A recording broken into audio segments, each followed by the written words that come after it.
they do with this one, taking over 1st and 10 right at midfield. Handoff goes to Phillips. Finds a seam, right side, inside the 40. Phillips turns it up, still going. Phillips to the 5.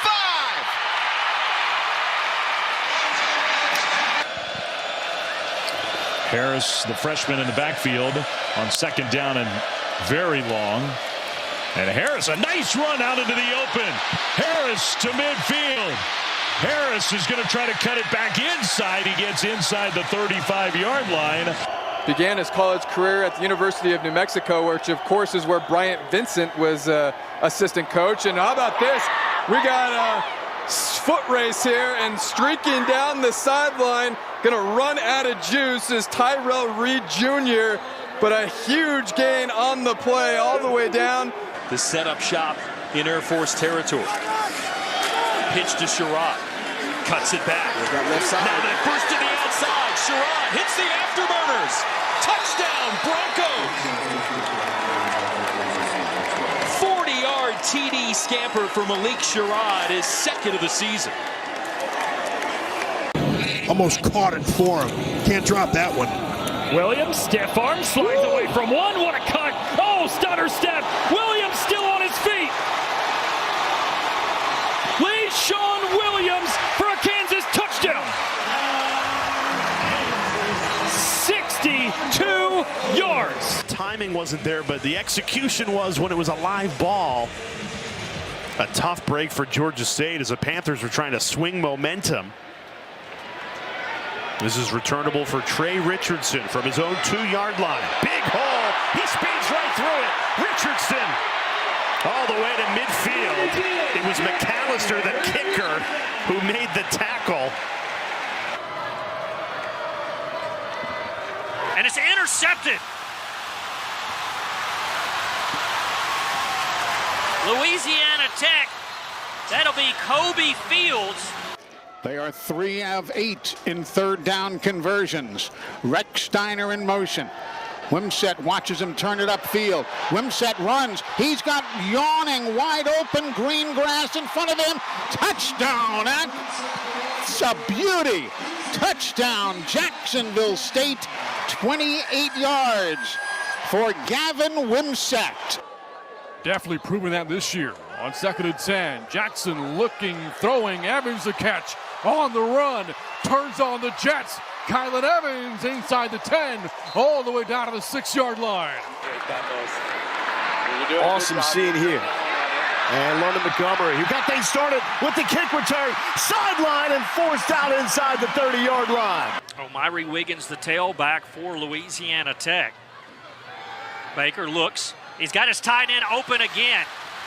This is Eli Finley once again with another chunk play, and he's finally drugged down inside the 30-yard line. And Hawks are 0 for 8 on 3rd.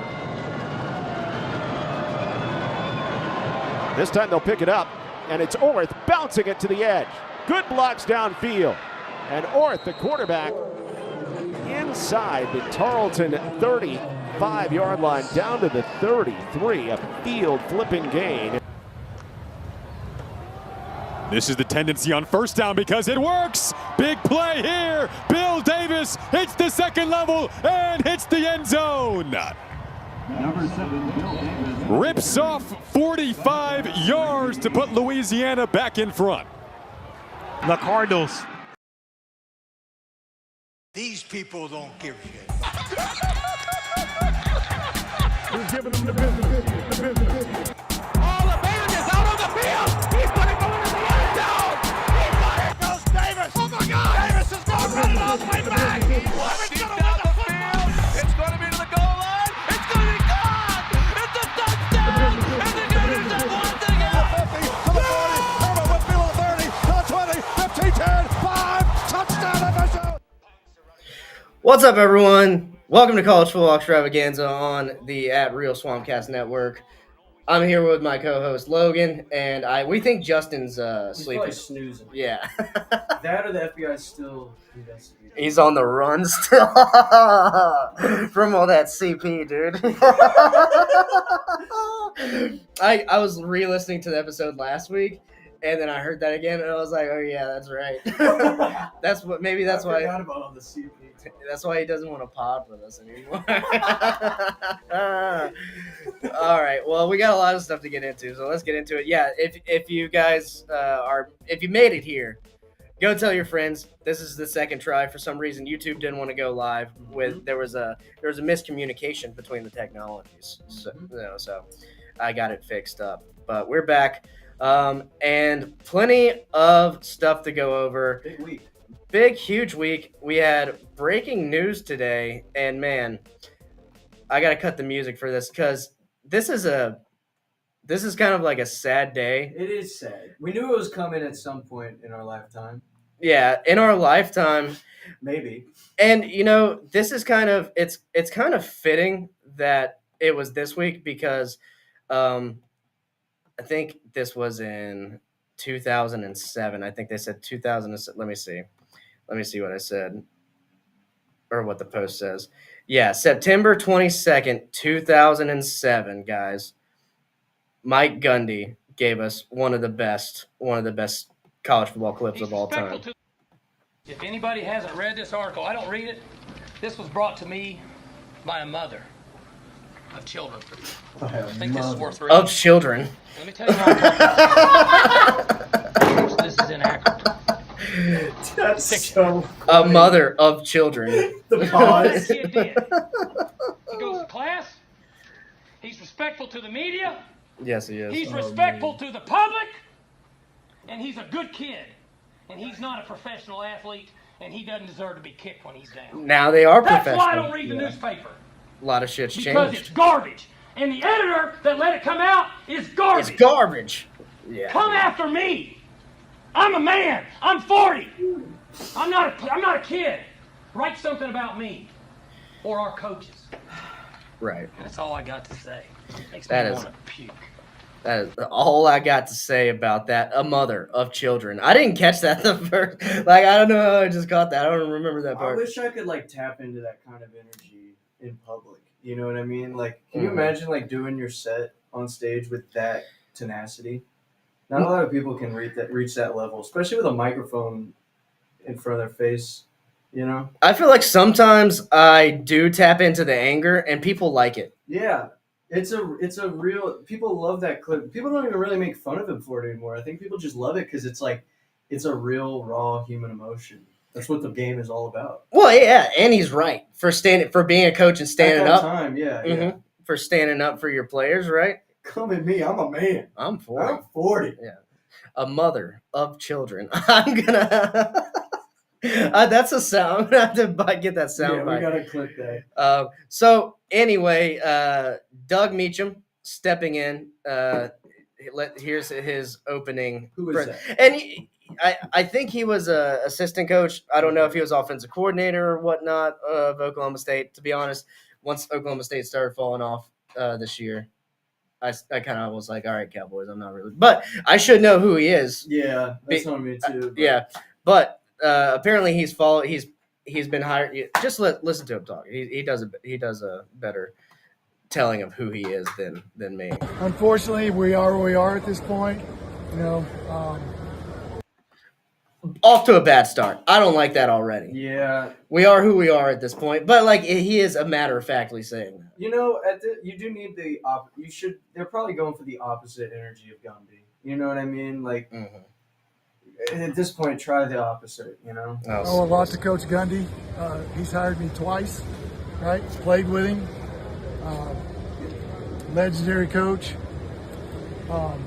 Unfortunately, in this business, that's kind of the things that happen. If you do it long enough, it's going to happen.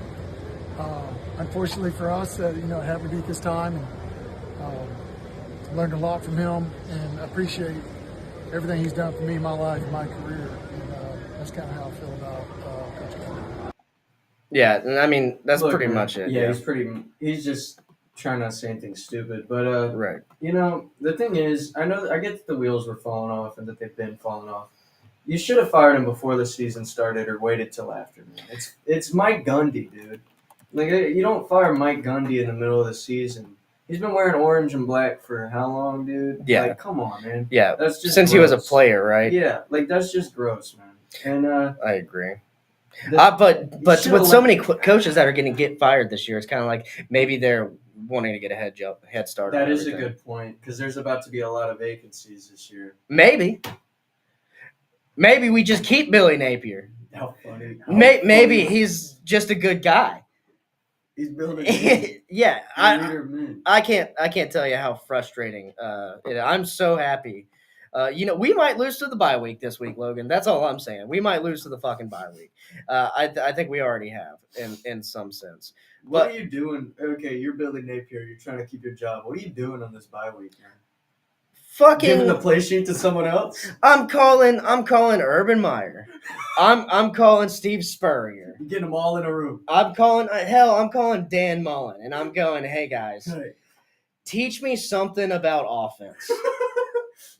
Because you know what the first thing they're going to tell him? Okay, when you run a 5-wide spread, maybe don't put a tight end in one of the wide receiver spots every single time. Yeah. Maybe put one of your really good wide receivers there. Maybe your fastest guy in the slot. Not a fucking tight end.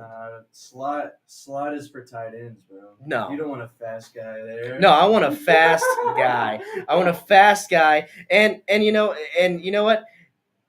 What bothers me is he would put a tight end in there, and then it would be like the tell that we're gonna run. Mm-hmm. Right. Our offense is so easy to read. I was like having a migraine attack in the middle of Death Valley, and I was like, we're gonna run out of the fucking middle on 3rd and long. Was I not? You were like half alive telling me every play before that. This one's gonna be a bootleg outright. DJ's gonna throw it to your fucking. He's gonna throw it to Harold Perkins, or he's gonna throw 5 interceptions. I did not call the 5 interceptions. No one could have foreseen. No one that debacle. I think it was 1.5 on like the betting apps or whatever. It's a crazy prop. It's a crazy prop bet. But anyway, let's keep it rolling. Let's get into it because we have a lot to go over from last week and this week. The shot game was the Illinois and Indiana game, and I took Illinois to kind of play devil's advocate. I also thought it would be close. I was meat writing Indiana very hard. Yeah, that was the team I picked to like write a thing about and do a rant. Even I was excited for that game. I was like, oh, this would be a good game. 63-10? Dude, it was let me look. I think it was 63 to like 7, 63 to 10, something like that. And my thing is, 63 to 10. I did not see that coming whatsoever.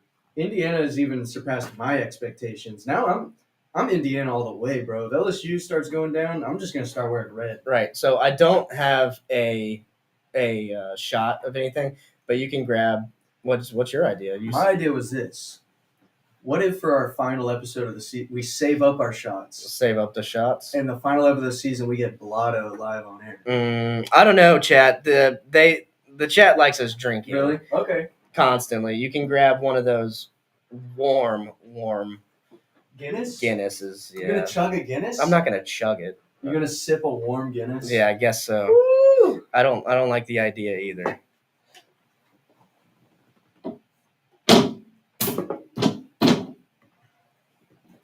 Fire. Oh, that tastes. Look at how the top landed. That was crazy. That's a good sign, actually. Is it? That's a Irish curse. The Irish curse again. All right, I don't know. Did those have the ball in it? Mm-mm. I saved the ball for my first Guinness. No, just actually, this just reminds me of St. Patrick's Day, because you always end up with a warm Guinness at some point anyway, right?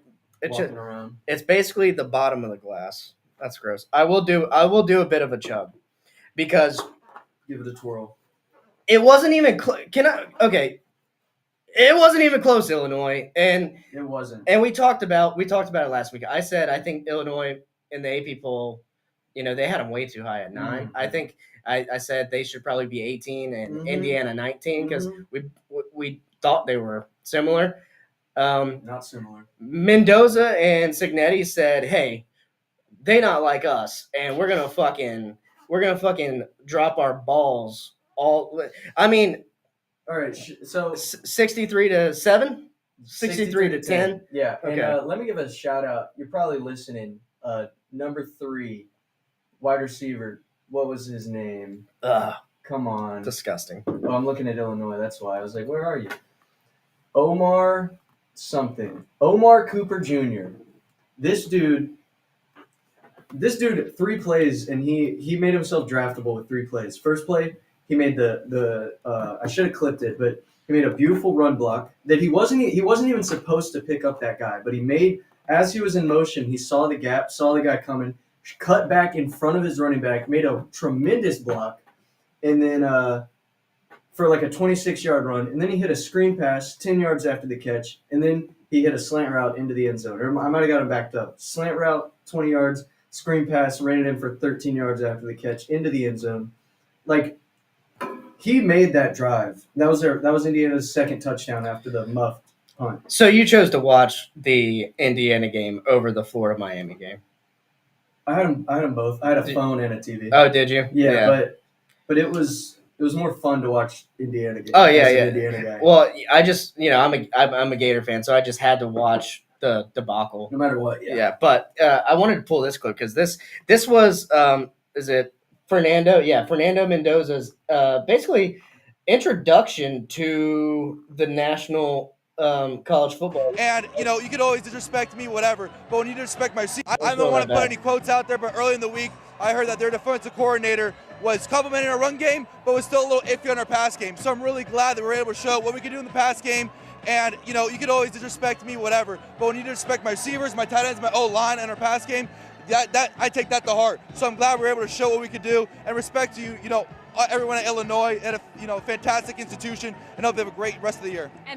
Okay. Class. He is, but this has like sticky note energy. You know what I'm saying? You know? He is he seems like a more intellectual Gronkowski. Yeah, look at that smile. Yeah. Look at that smile. He said, I'm glad, not want to give you material, but you guys said this. Mm-hmm. And I just slung the fucking rock. Slung the rock all night. Piss missiling all over the field, dude. And this is now he's the favorite for the Heisman. I know. Plus 850 for the Heisman. Yeah, followed by Tommy Castellanos.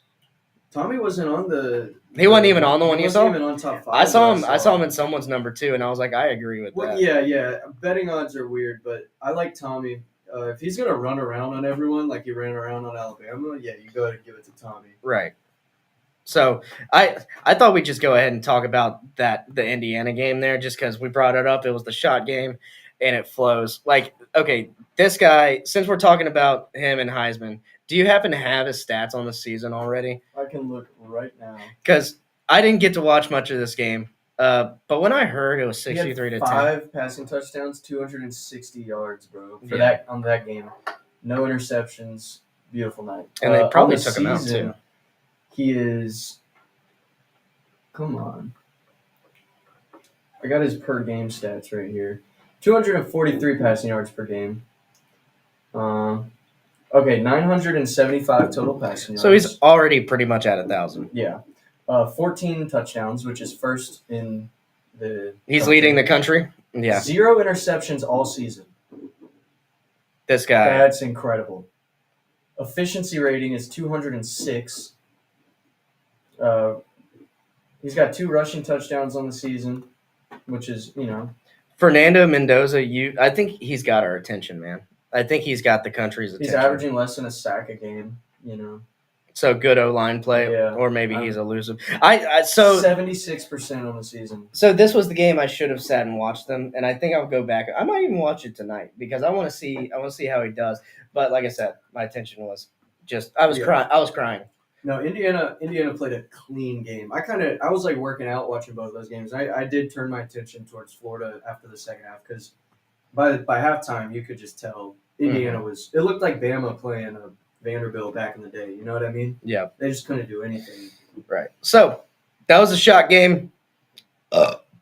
I'm already feeling the effects of the Guinness. A whole warm Guinness is worse than like any shot in the world. Right. But we can ask Justin about the finale, and that's got to be like I think that's what I'll do personally because when I drink it, I have to like kind of commit to it. You know what I mean? Right. I don't want to just do a shot and hurt my tummy for no reason. I'm gonna get blotto. I'm gonna save them up.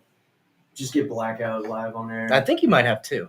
Yeah, I'm at 2 so far, and I missed both weeks, so it already kind of works out. Nice. Yeah, that's true. All right. So moving on, we do if you're new to the podcast, we do locks every week. We do 5 locks.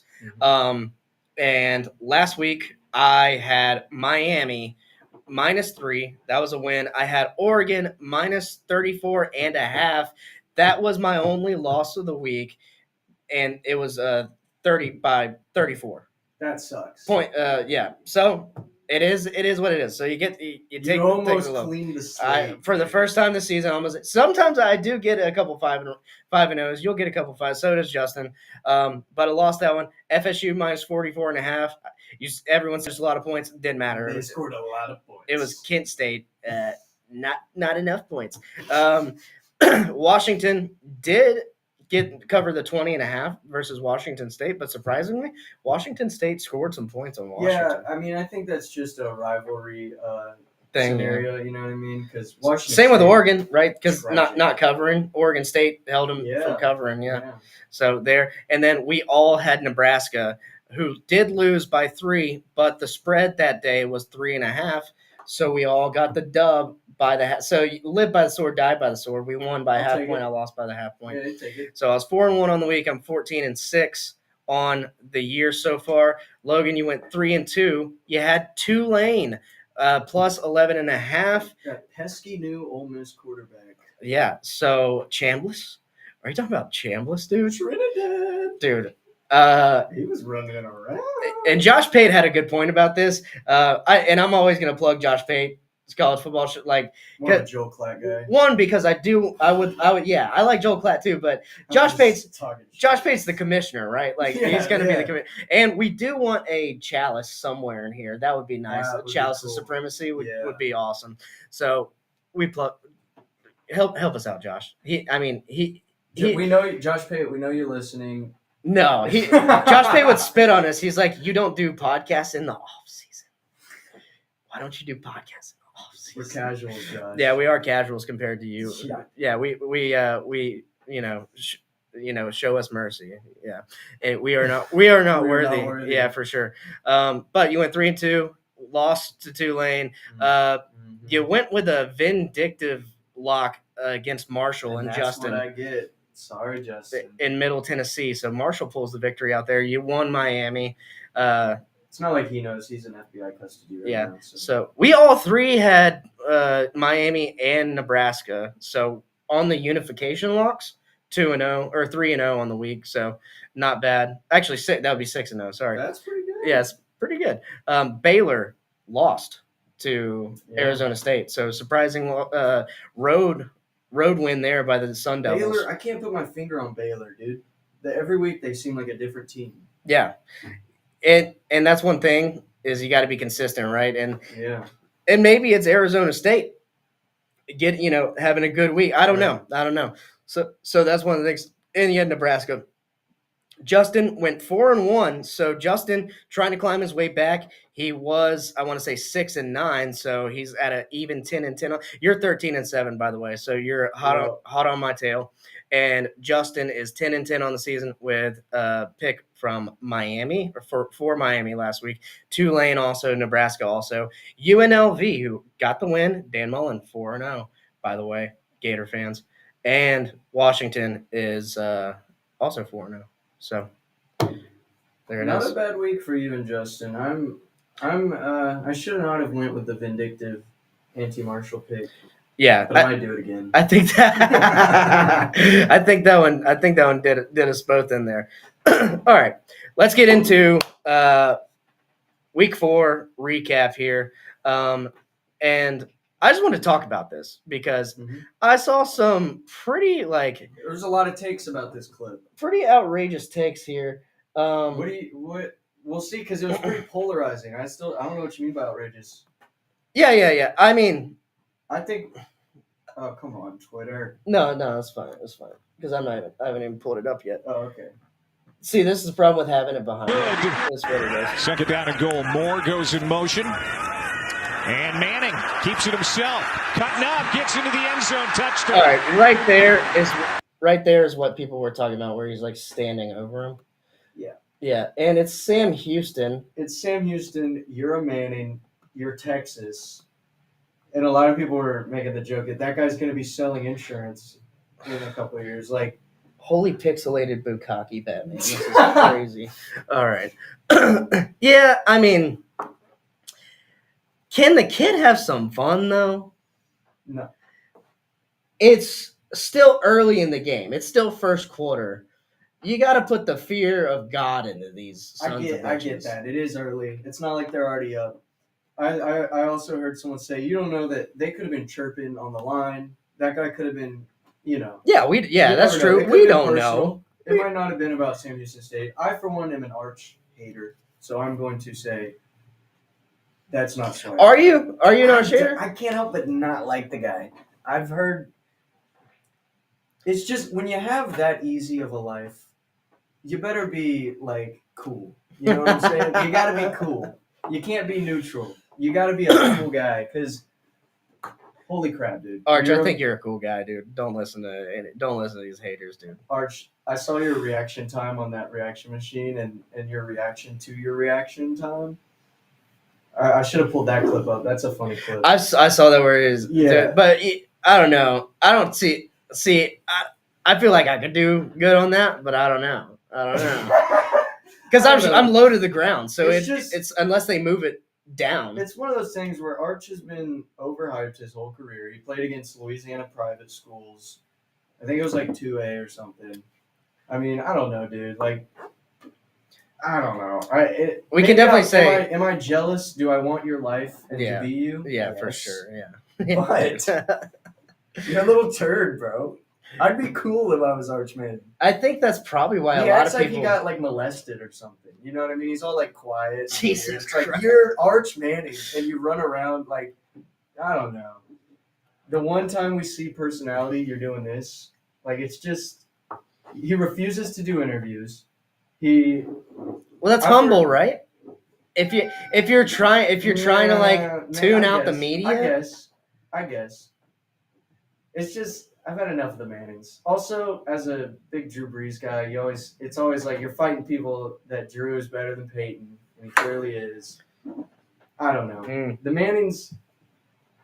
I love them. I'm coping. I like them. I don't think this is a problem, but no, it's really not. People made a big deal about it, so I was like, well, let's talk about this because I think. That's what it's about. It's trash talking. Even if it's Sam Houston. Sam Houston is a Texas team, right? This could be an up and coming fucking rival for Texas, right? You know? Yeah, and I like to think that dude was probably saying something about him being a Manning or overrated or yada yada. So you gotta $1 billion baby. Yeah, you're $1 billion baby. You ain't gonna run on me. How mad would that make you? That would make me pretty mad. Once you stand over a poor like that, yeah. Dude. As a little white boy, I would be pretty pissed. Yeah, he's like, you fucking pleb. You let a rich man score on you. Yeah. So he's probably talking shit. That's fine. I don't know. Yeah. It's not. I don't know. We did have to bring it up. It was like all over Twitter all week, so that's fine. Yeah. Okay. Yeah. We already talked about Gundy. Tulsa beats OK State. I mean, that's a bummer of a loss. Yeah, but I'll tell you what is not a bummer. I called that last week, and that was a Friday night or a Thursday night. I can't remember. It was either Thursday. It was a Friday night game. Yeah. I did a two bet parlay. Yeah. With Tulsa winning, and then whatever the other game was, won $150. Yeah, it was Iowa Rutgers. Yeah. I did Iowa win and Tulsa win, and put 50 on it. So yeah, dude, that's a good parlay. Almost not because Rutgers like to beat Iowa, but they didn't. That was pissing me off, bro. I was at work for most of that game, and. Yeah, I was like listening to it on the radio, and it was close right up until the end, dude. Yeah, I was like, Rutgers had Iowa right now. Rutgers what had is happening? And then Iowa figured out the Ford Pass. It's been centuries, and Iowa's just been running it. Finally, it's like someone came down from the stadium and told them like, "Hey, throw the ball," and they're like, "Throw the ball." That's illegal. You can't do it. Too much corn. Can't see where the ball go. And then they threw it and they won. So whatever. It's time to let the dude sling it. I mean, you bring in the quarterback from NDSU or SDSU, one of those. I forget where he's from. But let him sling it, man. STFU, wherever it is. And this is a John Cena move, by the way. But Okay. anyway, side note, the Iowa under did not hit. Rare, but happens. Yeah, it does happen. Syracuse, early in the day Saturday, takes down Clemson. What do you think about that? I was at my little brother's Pee Wee football game, which Lex, you killed it if you're listening. Lex had a great game. They forfeited at halftime because literally all of our players got dead. They were either hurt or whining or heat stroke or something. But they ended up with 10 people by halftime, and the refs were like, "Hey, we're calling it," because the other team had a whole nother group of kids to bring in. Oh shit! Pernito's struggling this year, but Lex had a great game. Anyways. I was at that game. Lex played both sides of the ball, too. You want to do a Pop Warner podcast? You want to start a Pop Warner? He had to play both sides of the ball the whole game. He was destroying in the trenches the whole time. But, nice. O-line and D-line? Yeah. That's good. He was center and nose tackle the whole first half. Oh, he's just got to turn around. He's just got to turn around. But, no, there's a bunch of Clemson people there, and it was the greatest thing ever, just all the dads that I know root for Clemson, I'd walk up to them, show them the game cast on my phone, be like, that's my favorite part about college football. You see that? You see that score? Yeah. That's a lot of points, guy. And that's the worst, being stuck in your own game and then, or your son's game and worrying about and you don't even want to watch it. You don't even care. Clemson, I feel it must suck being a Clemson fan, dude. All those you beat Bama in the national championship, and now you're losing to Syracuse at home. So similar to Gundy, I mean, Dabo's done so much for the Clemson program, right? And as a Clemson fan, where do you lie? And I think a lot of them are like, it's time to go. But what do you think as a non-Clemson fan? I guess as someone looking completely from the outside, I don't really care about the ACC. Don't really care about Clemson. It's probably time to go. Obviously, the buyout's crazy, and something I learned. There's some clause where, so most of the times when you buy a coach out, if he gets another job, that salary comes out of the buyout. So you get out of the buyout for that much money. That's how most clauses in the contracts are set up. Dabo has the greatest sports agent in the world. His is a $44 million buyout, and that clause is not in the contract. So even if he goes and starts making 20 mil somewhere, they still got to pay him 44 over 15 years. So they're not getting rid of him this year. That's a great contract. Now, if he can, I can see Dabo as the kind of guy where if he starts losing support from the people around him, maybe he'll go somewhere smaller and try to win again and nullify his contract. That's kind of the best case scenario for Clemson, I think, because if he leaves, then they don't have to buy him out. But I don't think he's going to do that. If he leaves, does he use the Pirtle? Or does he not use the Pirtle? Because if you're Dabo and you go to, say, fucking OK State or something, you could draw some nice portal acquisitions for OK State, Yeah. But I think he'll have to. I mean, he already started using it at Clemson somewhat, so I think he'll lean into it. He seems to want to win. I think a big problem for Dabo, you look at Dabo 10 years ago and look at him now, you don't gain that much muscle mass that late in life, especially in the neck and head regions. I think Dabo's he's got a great sports agent and he's got a great hormone therapy doctor. You think he's on the T? I think he's juicing like a demon from hell. He looks like he's lifting with the damn team. You know what I mean? He's got to be. He's jacked. But that's what you want in a coach, right? You want your coach in there. You do, but then again, I think that explains a lot of the lashing out. And I'm not against steroids and juicing up, but at the same time, he just seems to have kind of went over the hump of competitiveness in terms of I don't know. He seems to be more focused on his life, which is good as a man, but not as the head coach of Clemson. HRT, fuck with it, baby. Yeah. HRT's good, but there gets to a point to where. Oh, he said for the win. Sorry. Yeah. He said Joey Two Gun says Dabo ain't going nowhere. No, I don't think so. I don't think he is. I don't think he is either. The pure emotion, how much he cares about. I was gonna clip it, but I'm not gonna clip Dabo crying while singing the alma mater with his team, because that's what a coach should do. We're not gonna make fun of that on this podcast. I don't even think that's bad at all. You know. No. But when I saw that live, I was watching him cry live. It looked like you could see in his eyes he was like, I'm not winning a national championship ever again. Actually, we have a audio clip of you watching that. So that was. What do you say now? Damn it, you got me. No, but for real, it was good. I could see it in his eyes where he's like, I'm never gonna have a beating Alabama in the national championship run again. You know, like. Or he does. That would be a great redemption story if he can build it back up. Yeah. You know, that would be cool to see. But personally, I don't know. I think he's just gonna live out his contract, and they're gonna go with someone else.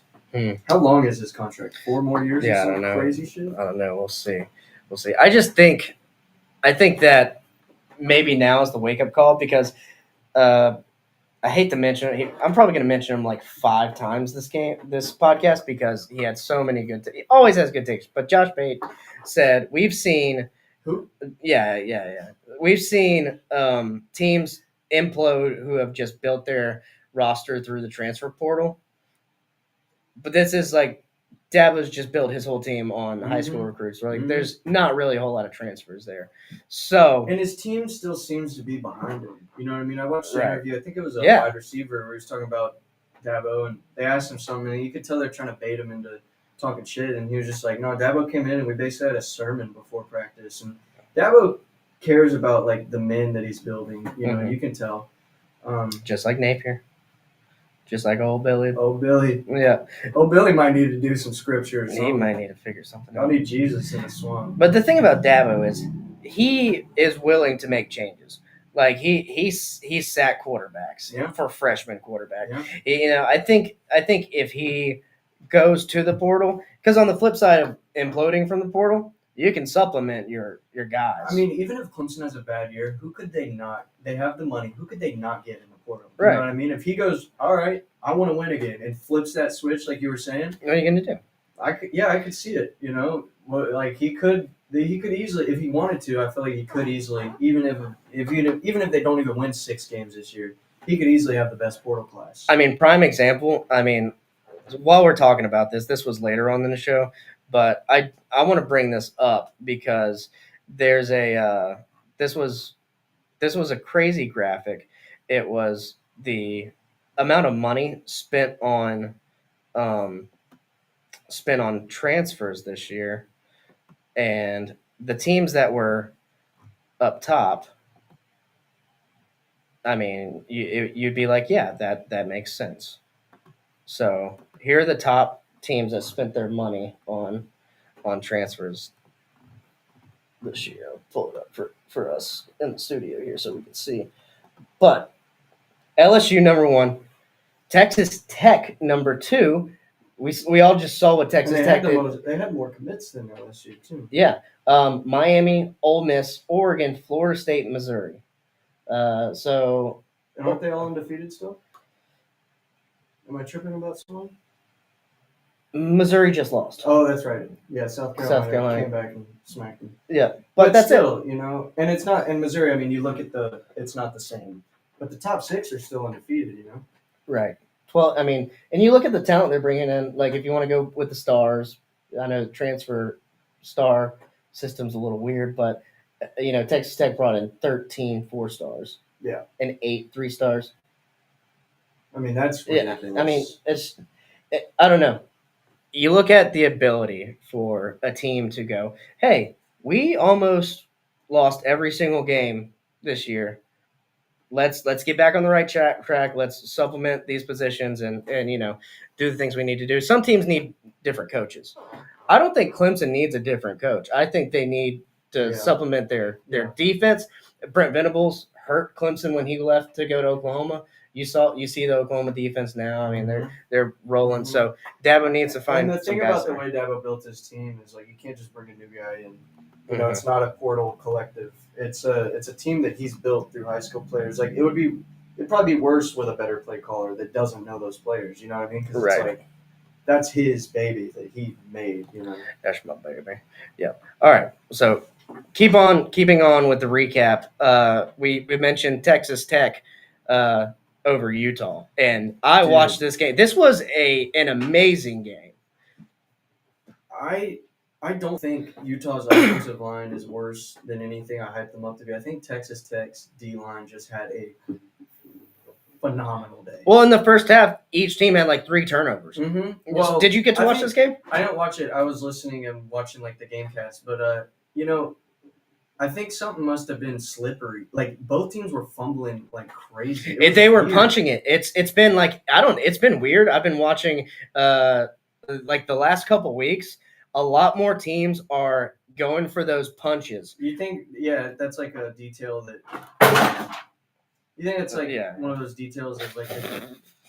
I don't even know what I was about to say. No, Is there like a new method or something that? Yeah, so they mentioned it. I think it was in this game where one of the Texas Tech coaches sent his team, one of the linebackers coaches or something, sent his team a YouTube video of a coaching drill where they are punching the ball out. I think there were like 2 punches, maybe a strip, a couple interceptions. I mean, Utah had some great interceptions. Texas Tech would drive the ball down the field.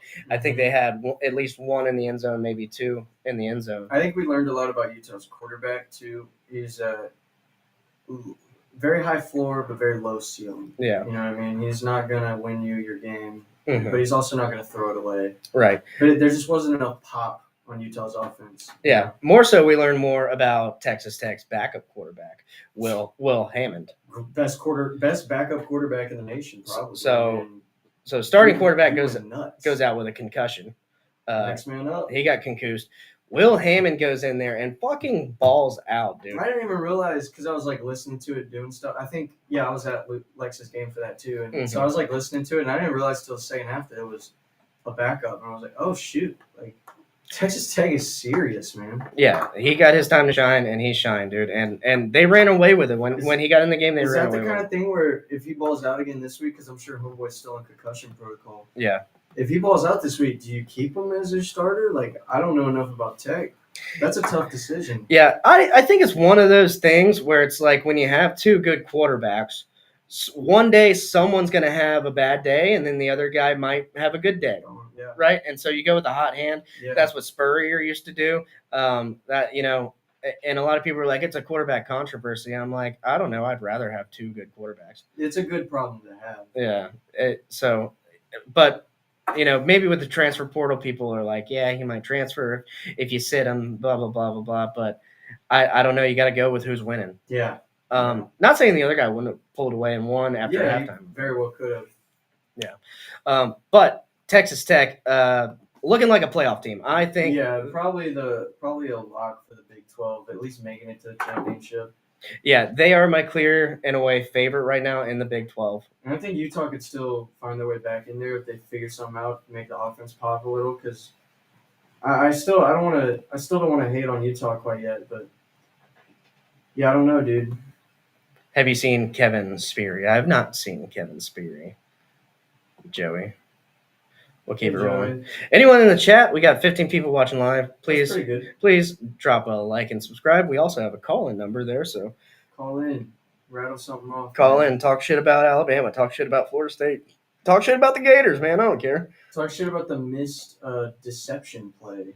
Yeah, I mean, I don't know. I don't think it would have changed the outcome of the game. No, I disagree, and Auburn had so many chances to score on them, and they just weren't. Like, I don't know. So I'm going to pull this guy up first because I love Brooks Austin. I found him last year, I think. And, I've learned a lot more about film just by watching his shit. And so one thing I like about our podcast is we don't claim to be like the most knowledgeable about the X's and O's. This guy is very knowledgeable about the X's and O's, and he doesn't really complain about the refs. So it's like, yeah, you could blame the refs in every game, right? Mm-hmm. Brooks Austin does a better rant than I'll ever do. So let me just transition and do this. I do not allow ref blame. I do not. All that being said, Auburn got hosed. Oh my God. So right there, I want to talk about that. Because I don't remember if he brings this up. Looks clean. Even without the no, this was pass interference all day. And if you look at the other angle with the ref that's right there, he's not even looking at the play. He is looking at nowhere near. This has got. Do you want robot referees? This is how you get robot referees. Yeah. That's what I'm saying. This is how you get. And anytime the SEC comes out and is like, "Yeah, that was bad. We're suspending the crew," it's they suspended them like the next day. Yeah. So let me play his take and let me play Josh Pate's take on this because I wanted to. This is like a big segment tonight because with all the AI shit, I could really see automated like penalties being called and shit like that in the future. They're already leaning towards it hard in the MLB, which, right? I don't know, man. It's a tough call. But with this, it's like, I mean, you need consistency, and there's no consistency in play calling in college football, and I would even say pro football. Yeah, the NFL struggles right now. Auburn got hosed. Y'all missed a fumble that on the field got called a fumble, returned for a touchdown, and here's my thing. That play was way too close to be out here overturning the call on the field. The ball was in his hand, very clearly controlled, and he is refusing to tuck the football whilst taking 3 steps upfield. It's a fumble. Now, what is not indisputable is the fact that Oklahoma cheated the rules on their other touchdown. You cannot manipulate the substitution rule anymore. This idea that you're going to run off the field or pretend to run off the field and the line judge is going to walk over, hold the ball, allow the defense to sub, and then you're going to stand on the numbers, Cleveland Browns, Johnny Manziel style. No. Should not have been a touchdown. Period, point blank. All right. So how do you feel about deception plays?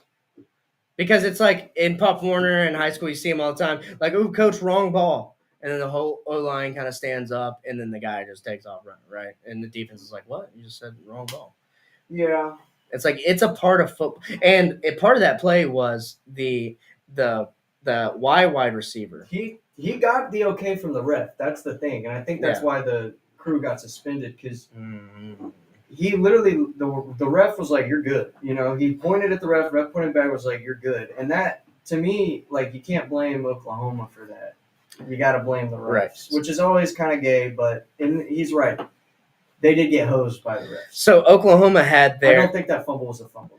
I think it was, just because of what he's saying. They called it a fumble on field. That is true. And I don't think it should have been called a fumble. I wouldn't, if I was a ref, if the great Logan Brown was a ref in that game, I probably wouldn't have called it a fumble at the time. Not because he didn't have possession, but because he landed on the guy and it popped out. And to me, that's the same as ground can't cause a fumble. I mean, you hit if there's a defender on the ground and your elbow hits him, your knee hits him, you're down. You know what I mean? Why I thought it might not have been a fumble was because his side hit the ground. Mm-hmm. It didn't land on the guy. If you land on a guy, then that's definitely a fumble to me.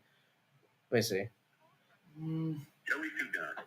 Oh, we got Joey Two Guns in the chat. Oh, wait, hold on. Hey Joey, you're on College Football Extravaganza. Let me get you on our Bluetooth here, bud.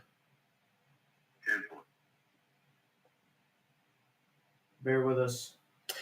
So Joey, I guess you want to call in about this Auburn game and them getting hosed, and I'm curious about to get hosed. I'm curious to hear what you have to say too.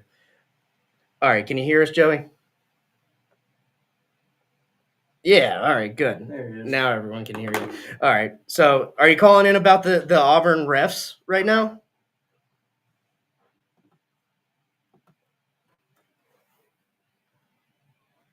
I just wanted to call and say goodnight. Well, hey, buddy. So I do want to show you this. I found this on Facebook Marketplace. This I don't know. It's in dude, yeah. Yeah. Let's break it down. What do you think about that? It's pretty badass.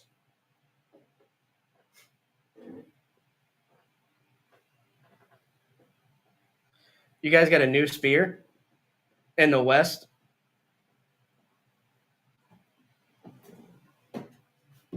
I have seen that, actually. I have seen that. Where it goes like straight out. It's like going straight out at you. That's pretty sick. Yeah. Oh, nice. No, I haven't seen that. That's crazy. So I do want to get your take on this. Did you see the Auburn game at all? Did you see these calls?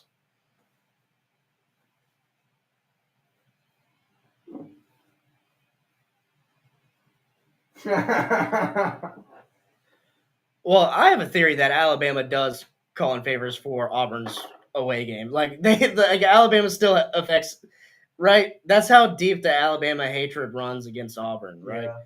So I wouldn't be surprised. Yeah, remember that paycheck we give you, bud. I got a piece of it. Yeah, Y'all go keep the pod going. ahead and pee. Now, so if it keeps going like it's going like this, are we going to get AI refs? Are we going to get robot refs? Are we going to get some kind of like call in from Birmingham, right, for the SEC, or call in from Charlotte with the ACC, right? Like that sort of thing with the league refereeing.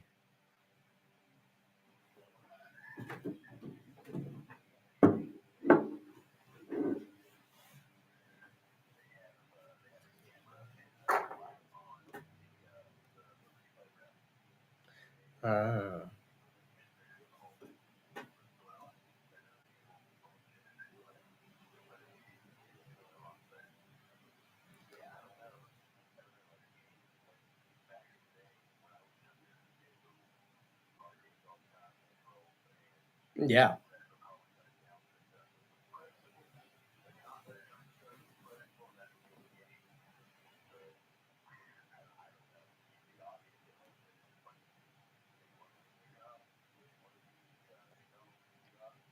That's what I'm saying. And with so much money on the line, like with so many people sports betting, like the average person can sports bet now, right? There's just so much money for people to go, hey, man, I had Auburn winning this game, and you called back a touchdown. You didn't call a pass interference on a play that I think would have been another touchdown for Auburn, and then you allow Oklahoma to kind of finagle the rules, and you admitted that they finagled the rules, and now they get a touchdown. So that's a 21-point swing potentially.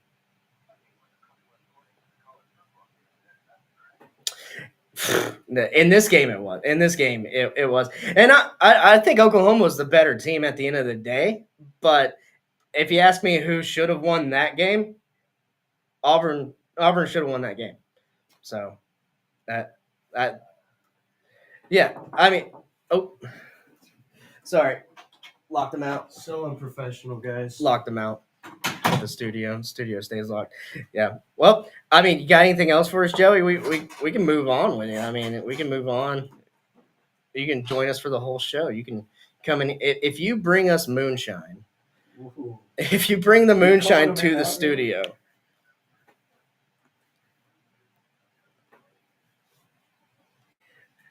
Okay, that's good. So Ricky will like to hear that. So they're just sitting at your place.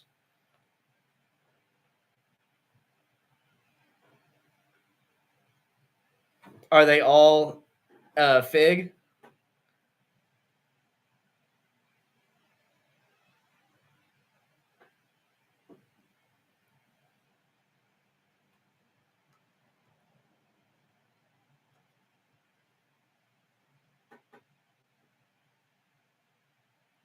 That sounds good. That sounds delicious. What do you like the fig better, or do you like the other one?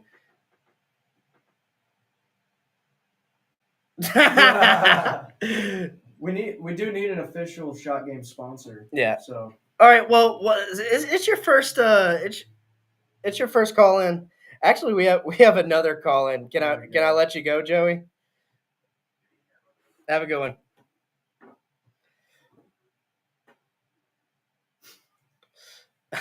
What's going on, Hunter? We got you on College Football Extravaganza.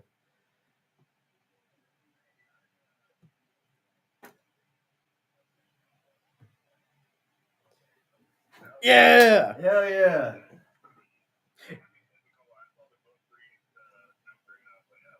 Nice.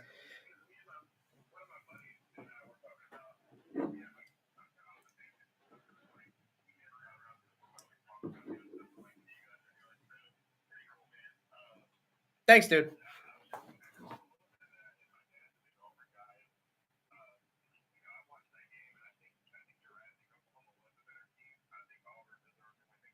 Mm-hmm.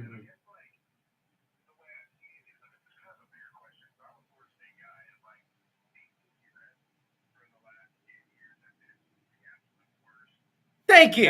Thank you. Okay. That is true. Finally, some ACC Florida State fan admits it. Okay. All my Florida State friends are not admitting anything. That is true.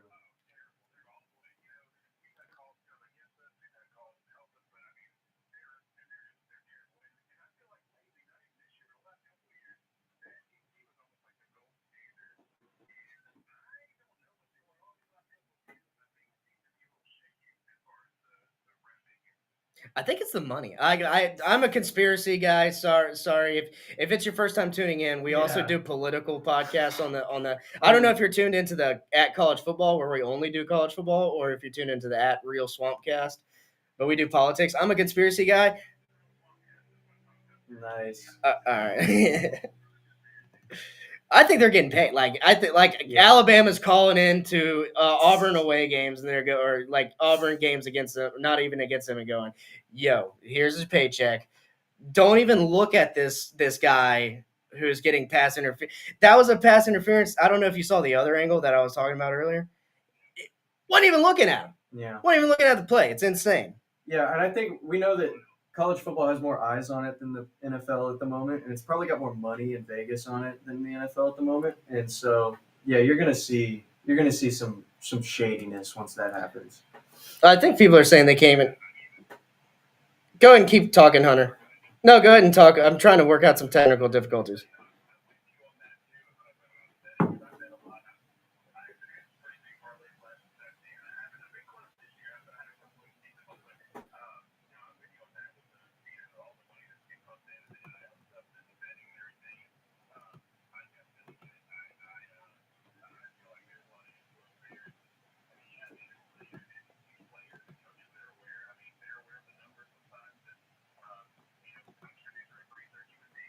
Mm-hmm.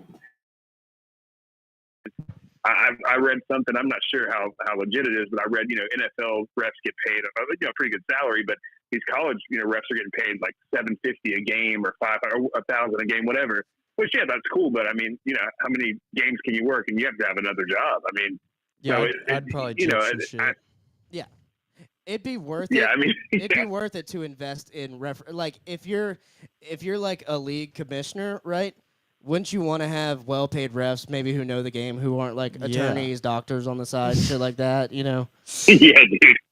Of course, yeah, and that's the thing. It's like all this distribution of money. Let's slide a little bit to some other areas to kind of maintain the integrity of the game. That I mean, I think that's just kind of like a good business model. And I did want to ask you guys too. And I know you guys haven't. I've never tuned into the show, and I enjoy it. So, but I don't want to keep y'all too long. But I do want to ask.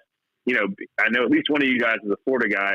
I was talking to my dad about this. I called him today, and he was like, "Man, Florida, and I'm like, "Yeah, but honestly, this might be the toughest schedule I've ever seen a team have since I've been alive." And it's like, Billy Napier, man, I'm a Florida State guy. I think Billy Napier, I know everyone likes to joke on the about Billy thing, but I don't think he's a bad coach. I just think the circumstances were bad, and he, some questionable time management stuff and whatever. But I'm just curious, kind of, to get a Florida fan's perspective. I have a couple buddies that are real big UF guys that graduated from there and stuff. And, I'm just curious what you think this season's going to look like and what you think the outcome's going to be as far as like Billy's job and the team moving forward. I think they let him play out the rest of the year realistically, because that's what they did last year. I think that's kind of what Scott Strickland's looking to do. That saves us a cool $18 million, I think, on his buyout. And I think Billy does end up picking it up towards the end of the year, kind of like he did last year, because Lagway, and I'm not saying don't fire him, so Billy is a great CEO, kind of like what I've said on this podcast before. Eli Drinkowitz opened Missouri. he went and found himself an offensive coordinator when he needed to, and their offense got immensely better. That's what Billy should have done last year. I don't like the offense. I've seen several posts from Miami, USF, and several other teams going, we knew their plays. Mhm. They have telltale signs of when they're going to run the ball, when they're not going to run the ball. They have about 6 or 7 plays that they run consistently. Then there's variations of that. So offensive-wise, for Florida Gator fans, when you're talking about, we had Dan Mullen, we had Urban Meyer running the spread, we had Steve Spurrier, right? Like we're spoiled rotten when it comes to like good offense. This is not one. Hell, even Muschamp put up more points than Billy Napier, which is outrageous. So to me, it's like you got to give up the play calling. Let that burden go, man. The defense is doing good. Find you a good offensive coordinator. That's all I got. And I don't think he. I don't think he makes it after this year, though. Yeah, no, I mean, I feel that too, because growing up as I'm in my early 30s, and I had to go through high school from the Tim Tebow days, and that was just, that was rough. So having to deal with all that, and I mean, the defense in Florida though has always been consistent. It's always a hit you in the mouth. Front seven's going to be tough. Safeties are going to come up. Corners can cover. I went to school with Luches Purefoy. That's probably like a throwback name, but oh, dude, I would he's walk a buddy past, of mine. I'd walk past Pine Forest and see Luches and like Colby back in the day. I played at West Florida High School back in the day, so we'd walk by and we'd be like chirping and shit with them all the time. It'd be funny. Yeah, man. I went to Tate actually. So, but yeah, man, we were awful. Our senior year, we made the playoffs for the first time in like 20 years. I remember my freshman year, we lost 63-3 to Pace at homecoming, and I was like, "Is this my future? Like, do I just need to hit? Maybe I need to get in the classroom a little bit more, dude. I don't know, but y'all ran that veer. Y'all ran the wing T veer. So did West Florida. Dude, dude, that was rough, man, to watch, especially when your buddy's a wide receiver and you got 2 targets half the year. But yeah, man, no, it's just cool to get your perspective because thinking about how down bad we were last year. Do you have any perspective on, like, I see the little arrowhead you got up there? I don't know what that is, but I was gonna say, like, how do you feel about Florida State? I'm skeptical as a fan. I pay attention to this stuff, but how do you feel about the immediate kind of what should be kind of a flip from a historically terrible season to a potential top 10 team, top 15 team? I think FSU is gonna win the ACC championship this year. Now, I think it's good to stay skeptical as a fan, just so you don't break your heart. But because they've only done so much. But I think we'll learn a lot more about FSU when they play Virginia. If Tommy keeps running around on teams like he ran around on Bama, we said this earlier, he's probably the Heisman winner if he's gonna be consistent. yeah. But I mean, you guys can put up 100, like literally against.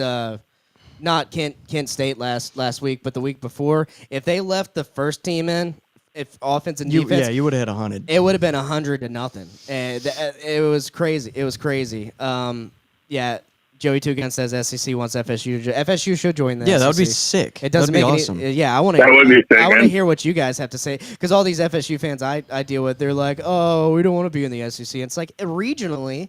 Yeah, it makes sense. It makes sense, man. It's like I agree. Bro, I completely agree. And you know what? In the money situation, the revenue stream, like if we don't get into one of the big 2 in the next 5 years, we will become what we were before Bobby Downs got there. We'll be a community college. So, girls' school. and then going to the SEC, yes, it really, and it's a big step because the SEC is, at the end of the day, man, that's big boy real. Like we play in the ACC, we get to play Pitt and SMU, and SMU was good. So we get to play Virginia on a Friday night. That's a tough game. Like if you looked at Florida's schedule, man, you play 8 of the top 15 teams. Like I think that it's a step, and I think Florida State has the resources to be able to compete if they can get into that conference. But as it stands right now, man, I mean, I mentioned this to my buddy the other day, man. Think about this. There's been years recently where Florida has been down and Florida State has been down, both bad. Like you guys went 4-8 that year. We just went 2-10.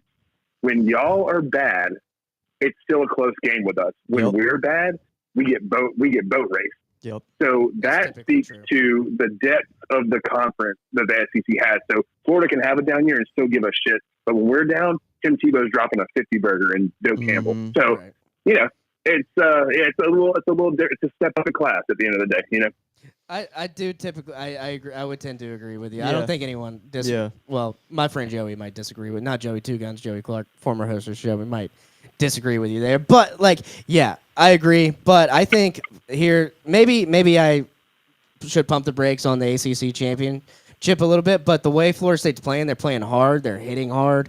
What else? Tony White. Tommy White? Yeah, Tommy White, yeah. Tommy White, defensive coordinator, Tommy White, man. yep.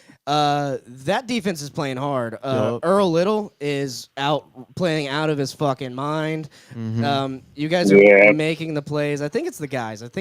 You brought in. And now in the transfer portal / NIL era, there's no reason to think a team can't turn it around from 2-10 to 10-2 or playoffs and national championship. I mean, Yeah. we've seen it go both ways a lot, in the last couple of years.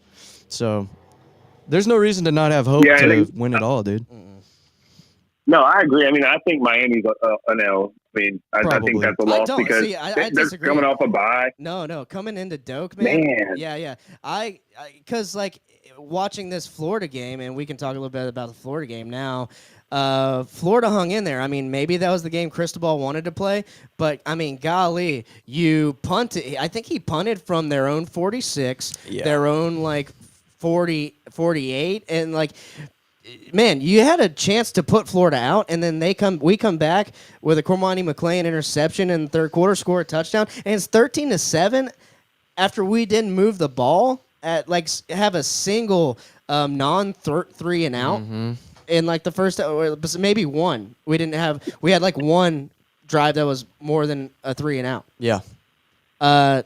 I think FSU gets them. Early prediction, but I think FSU. Oh man, yeah.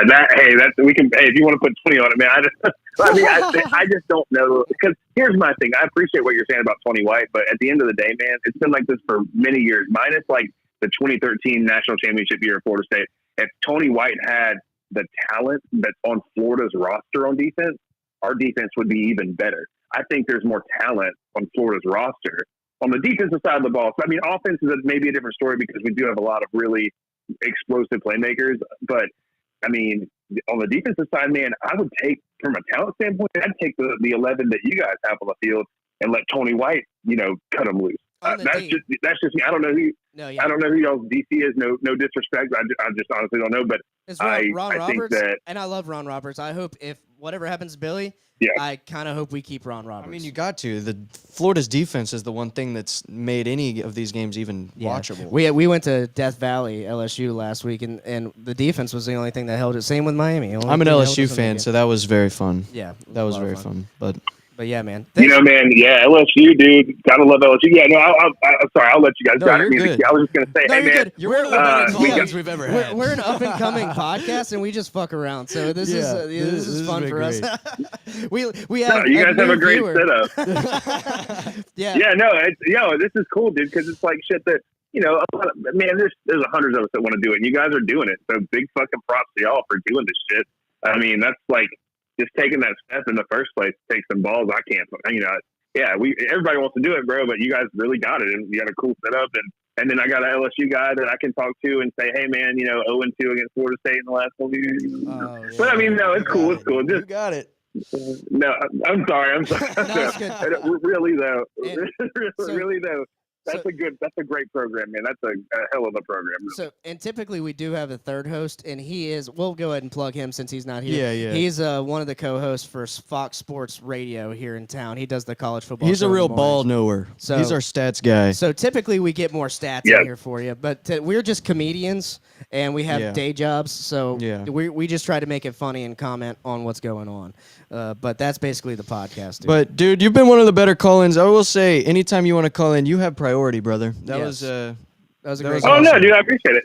Yeah, I was just let you know. Last thing, I did I'm not promoting anything, but I did recently write a couple of articles, and War Chant picked up one of my articles. So about the Alabama still being a playoff contender after the Florida State game after they lost. I just wrote some things. I have a journalism background, so plug yeah, yourself. man. Give if you it ever a want real like plug. No, I don't. It ain't that.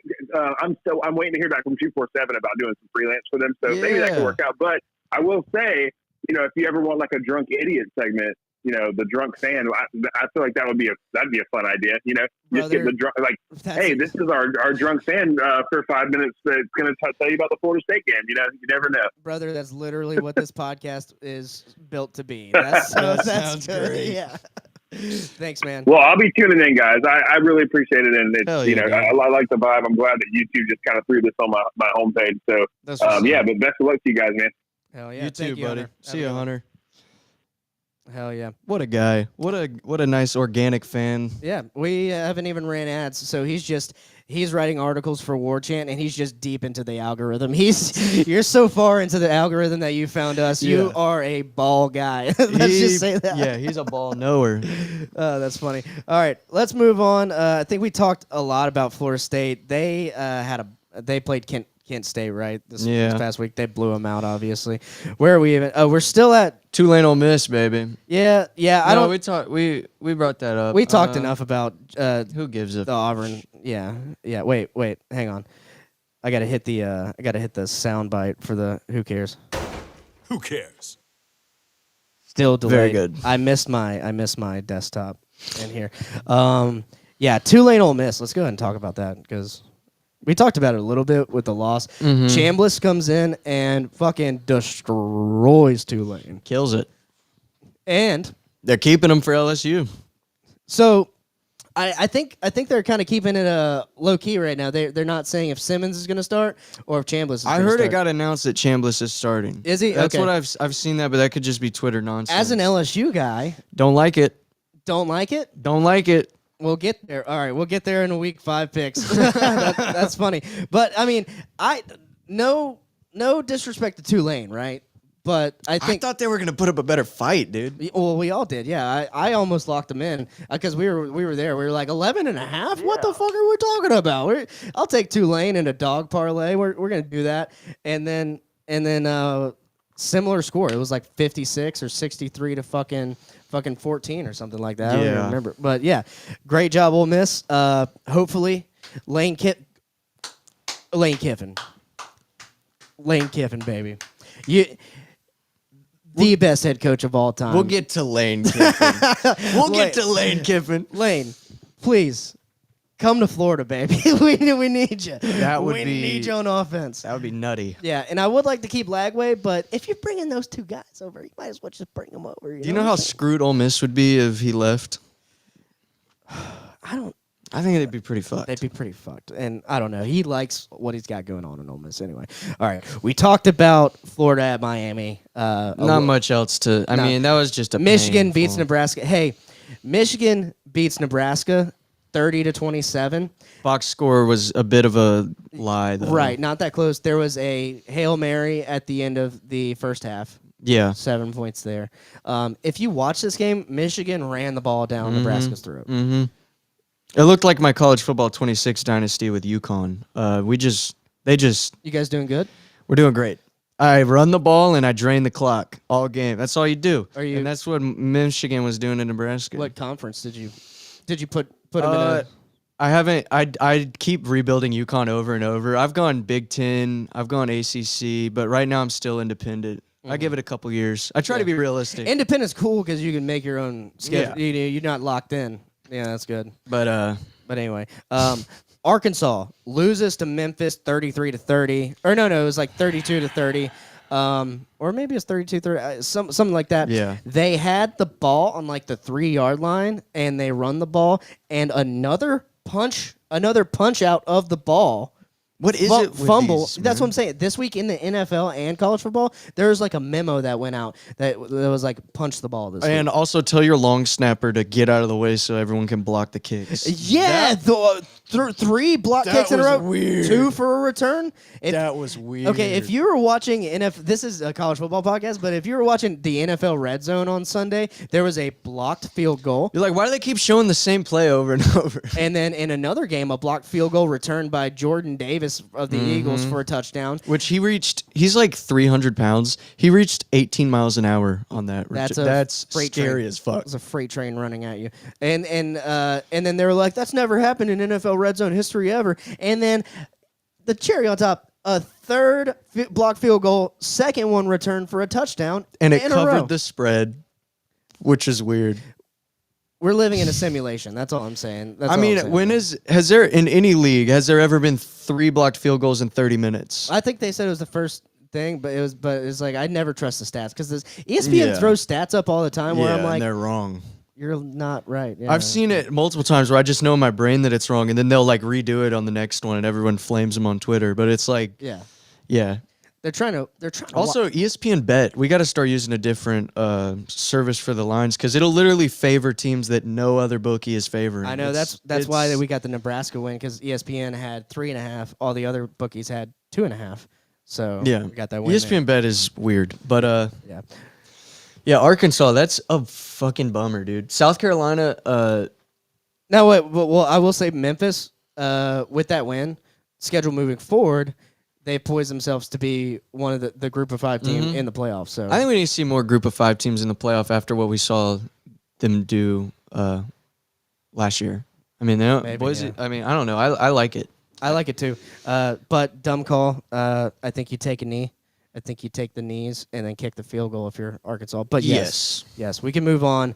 South Carolina surprises Mizzou. I didn't watch that game. I didn't expect it to be anything special. No, I wasn't watching it at the time. I caught some highlights of it. Lenora Sellers did what Lenora Sellers does. They came back. I think Missouri was winning this game. I think they looked like the better team. Lenora Sellers, he's a good quarterback, man. He got some RPM. There was a throw where he rolled out to the left side. I think he's a right-handed guy, and just an absolute piss missile on a corner route to a guy. And it's like, I don't know how many quarterbacks can make that throw. The tough thing about Missouri in this game, but especially Mizzou, is like if the entirety of Mizzou disappeared like some kind of science fiction movie, I think it would take at least 3 days for anyone to even notice. Like, how are you supposed to build a team at Mizzou, dude? I don't see them ever getting over that hump of getting into the playoffs. Like, if you're going to go play in the SEC, you're probably not going to go play for Mizzou. A lot of former Big 12 teams getting flamed by the SEC permanent opponents. Oh, Missouri was one of them. Lane Kiffin flamed Oklahoma. We'll get to that in a second. Which that was actually, I don't think that was much of a flaming, but I think he flamed the fuck out of him. He's like, who are you? Who the fuck are you? Who the fuck is even this guy? All right, hot seats. We got Napier plus 250 lines. Where'd you get these lines from? These lines are from some random bookie website, but it was the only one that had betting lines for the hot seats. Understood. So I mean, and you could put real money on it. So anytime there's real money involved, I feel like it's pretty safe. Yeah. So Napier plus 250. I'm surprised that's not higher, like minus 100. Luke Fickell. Fans in Wisconsin chanting "Fire Fickell." I mean, it's time. Yeah. You're Wisconsin, bro. Yeah. You haven't done anything since Jonathan Taylor. Right. Hugh Freeze, I think, went up to 750. You know what? Hugh Freeze is winning me over. A little bit. Why? I don't know why he would be on the hot seat. Right. I mean, maybe we could have some insight from the last caller's dad. Like maybe we need some Auburn fans to call in. We need some Auburn guys. But I think this year, seeing what he's done and how he's performed compared to the expectations. I mean, we did the pre. SEC I did not think they were going to be anything. None of us. So I think he's outperforming. This year. So you got to keep him in. Give him another year too, even if y'all don't do anything crazy. Sweeney plus 1,000. Pittman plus 1,500. Pittman should be going a little bit. He should be a little higher now after that debacle. In Memphis. I'm surprised he's stuck around. I'm surprised Arkansas isn't able to build better programs with all the Walmart money. But I think Fayetteville is just such a desolate. You ever been to Fayetteville? Never been to Fayetteville. I've been through like Little Rock. Yeah, Fayetteville is a real bummer. Yeah, it's a real bummer. I mean, I went to Tuscaloosa and I went to Fayetteville before Tuscaloosa, and I thought Tuscaloosa was going to be like kind of a shithole. No. Fayetteville is probably the worst SEC town. It's sad. And you'd think with the Walmart money, because Walmart's their big sponsor and yada yada, but dude, I was trying to think of other, but like Starkville. I mean, Starkville's maybe I don't know. Stark Vegas, baby. Yeah, I've never been. I've never been either, so I can't say anything. But like Kentucky, Lexington's a big city. There's a lot to do in Lexington. It's close to Cincinnati. Yeah. There's a lot of shit to do. Vanderbilt's in Nashville. Yeah. You know, Gainesville is actually just kind of like a college town. Yeah. Not a whole lot to do in Gainesville other than. college. but they're Florida. You know what I mean? They're not. You got Disney Arkansas. World. You got all the shit around Yeah. you. Yeah, Arkansas. Yeah, you are kind of in the middle. Also, there's no one from Arkansas that you're like, oh, look at all these 5 stars. Like, you got to pull from around the country, and most people live in places that are better than Fayetteville. Yeah, yeah. I mean, I'll flame Arkansas all day. I don't care. Yeah, They're bums. I'm with you. Have you heard the Pig Suey chant? I heard the Pig Suey. It's gay. I It's don't so like gay. it. I don't like it. It's so gay. You guys are so gay. Pig suey. Yeah, I don't like it. I don't like it. Pigs, hogs. You should say hog. Hogs, Hog baby. suey, yeah. Hog suey. Yeah. Heisman odds. You got Mendoza at plus 850. I think here. that's bait, though. It could be Carson Beck. Plus 1100. That's Beck is who I'd put money on if I had to right now. I think the Mendoza line is a little bit of bait. Yeah, you got Gunnar Stockton on here at plus 1400. This is from FanDuel. This is FanDuel's top 5. Oh, they are trying to bait you a little bit. Tommy Castellano's not nowhere even to be on found. here. Not even on here. They know the real Heisman. I think he's in the running. He's got to be.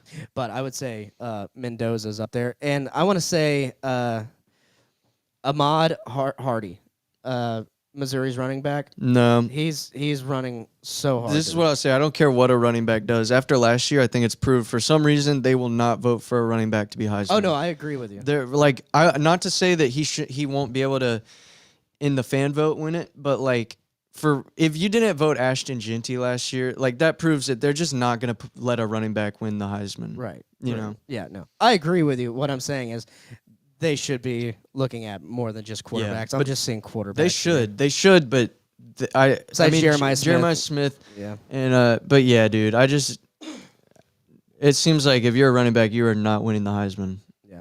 Oh, I didn't find the permanent opponents on. Let me see if I could just do. There's like probably a Twitter graphic you could find. Quick search here. Let's see. SEC permanent opponents. Probably spelled permanent wrong. That's fine. Yeah, here we go. Annual opponents. Yeah, let's bring this up because this is big news in SEC country, right? Is it really that big though?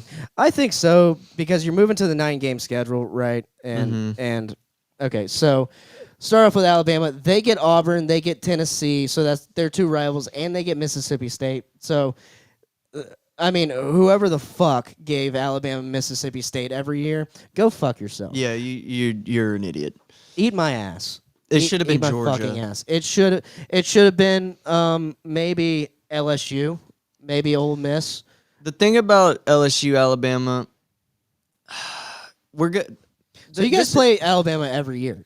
We have since like 1950. Yeah.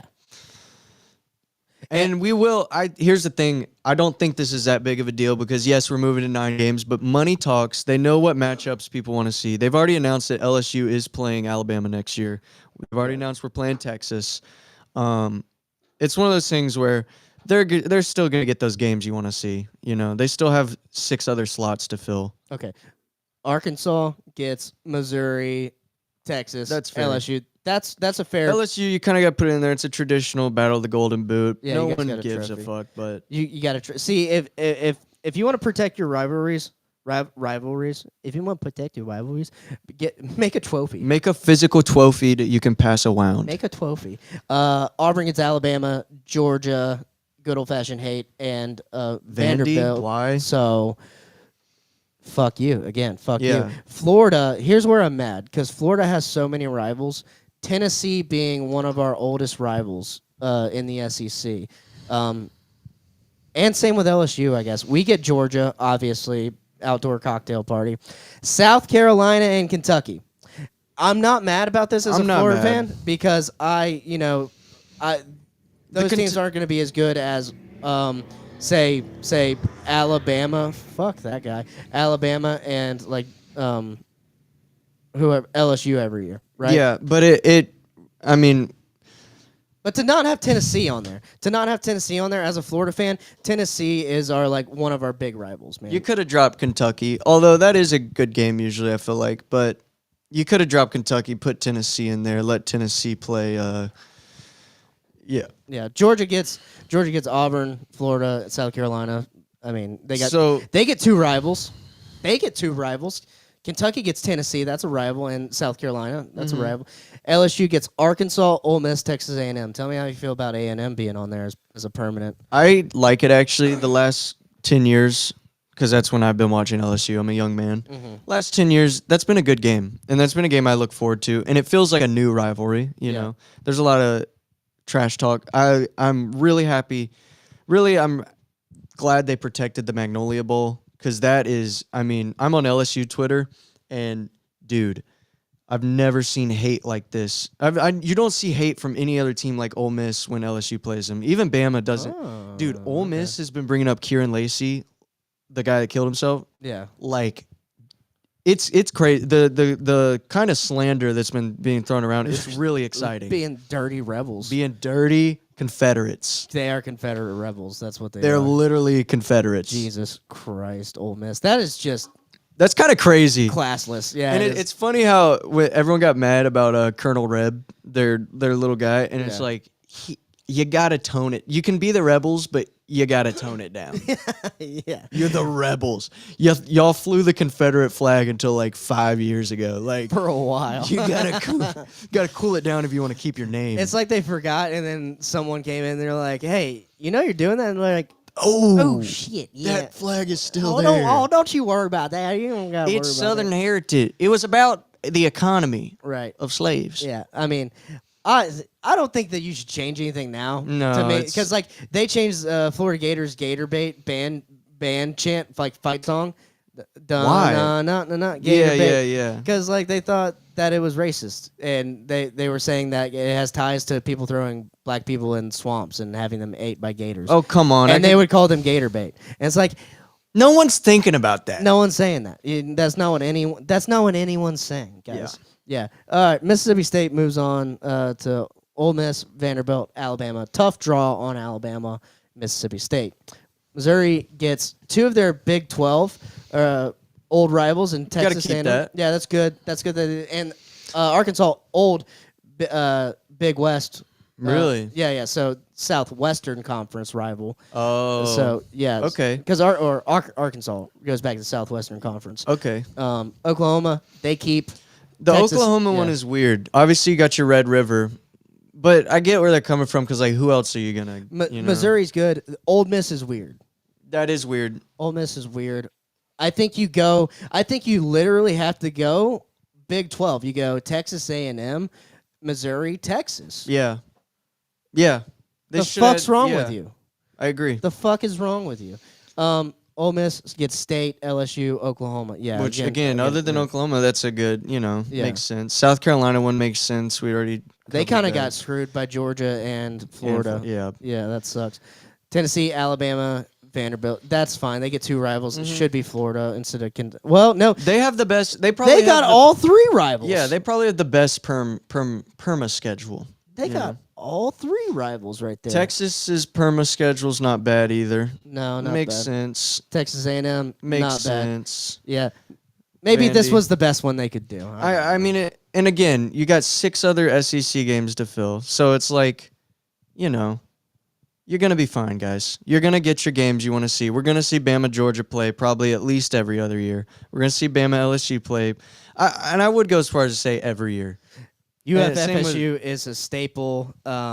Which one would you drop to keep that? So, Joey, two Oh, guns. if Yeah. FSU entered, Yeah, in that situation, I'm anticipating Clemson joining the SEC, and maybe even Miami coming into play. that'd be fun. I would like to see Florida play Miami, FSU every year, if I could. Got to. But then they would have to be in the conference. I would drop fucking Kentucky or South Carolina. Or South Yeah, Carolina who to keep gives a fuck? FSU. Yeah, I want to play FSU every year.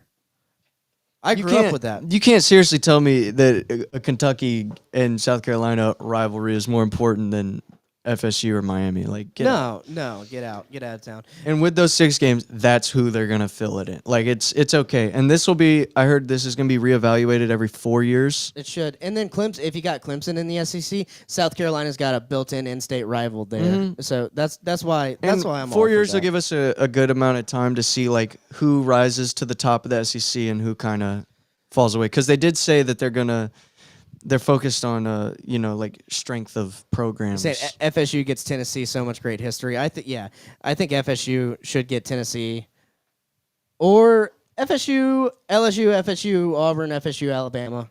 Honestly, FSU, Alabama, because like FSU and Alabama fans kind of have this like united hatred of Florida fans. Yeah, that's kind of weird. Yeah, because they don't get to play each other all the time. Yeah, but they also, in recent years, due to the snubbing in the playoffs, hate each other now. It is shaping up to be a rivalry, I think especially so. with them beating them this year. That's an embarrassing loss. Like I could see that shaping up to be a good little new age rivalry, same as LSU A&M. Yeah, I think we'll look back on it and not be too embarrassed of it. All right, let's move on to our Week 5 picks and locks. That was the fastest one I could get to, dude. That was pretty good. All right. Let's just throw this fucking schedule up here. Do it how we did last week. Yeah, let's do it. Do it how we did last week. Share this. Army gonna wipe the floor. Yeah. All right. Service academies have been strong lately. Thursday night That's games. fun to see. I mean, Army's quarterback's good. Let's see. Tickets as low as $10. This is a good fucking game to go to. Yeah. ECU's East Carolina. favorite. Oh, okay. See, that's I feel like that's some ESPN bet bullshit. Dowdy Ficklin Stadium in Greenville, North Carolina. Give me Army. Yeah, give me Army. Give me Army. I don't know for sure though. Here is where the bets start flying for me. Florida State on a Friday night at Virginia, which by the way is like a classic rivalry game for ACC wise. Technically, FSU favorite -6.5. That's if that was on Hard Rock, I'd take the FSU spread right now. Well, on Hard Rock it was 7.5. I'd take that still. I don't see how Virginia keeps it close, man. I really don't. Yeah, $40. Let's go. It was 7.5 like yesterday. So you might be able to still get it for there if you go get it now. It up. I'm locking it. Yeah, I'm locking it up. And I don't think that Virginia's a bad team, but I just this is I believe in FSU. I'm gonna lock it too. Hell yeah. I'll match you on that, and I'm gonna lock it in real life with real money. I'm gonna lock it in. I already did lock it in with real money. All right. TCU at Arizona State. Arizona State was a surprising win against Baylor last week. They are favorites with the classic 3-point home cushion there. Oh, Hard Rock dropped it to 6.5. Hard Rock dropped it? Okay. Taking that all so day. go ahead and take that. That's a touchdown. If they win by a touchdown, you got it. And maybe even try and buy it down to 6.5 if you, because that 7.5 would be fucking terrible. I don't see it happening though. I think FSU wins by multiple touchdowns. I'm gonna say 17 points. Yeah, that's a good call. Yeah. Yeah. Yeah, I think so. TCU at Arizona State. Who you got here? TCU looks like the better team right now. Arizona State not as consistent, but they could win. Like it's at home in Tempe.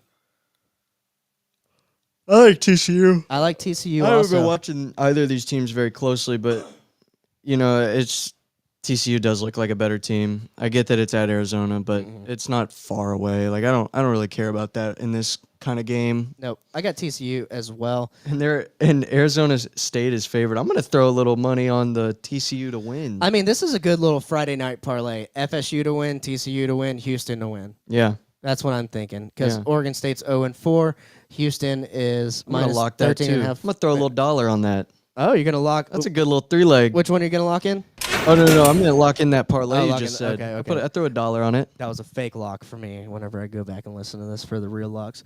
All right. So we both locked in FSU, not locking in the others. No, I mean, I'm making this a parlay, by the way, on a Friday night. Good. Yeah, buddy. You always love a good Friday night parlay.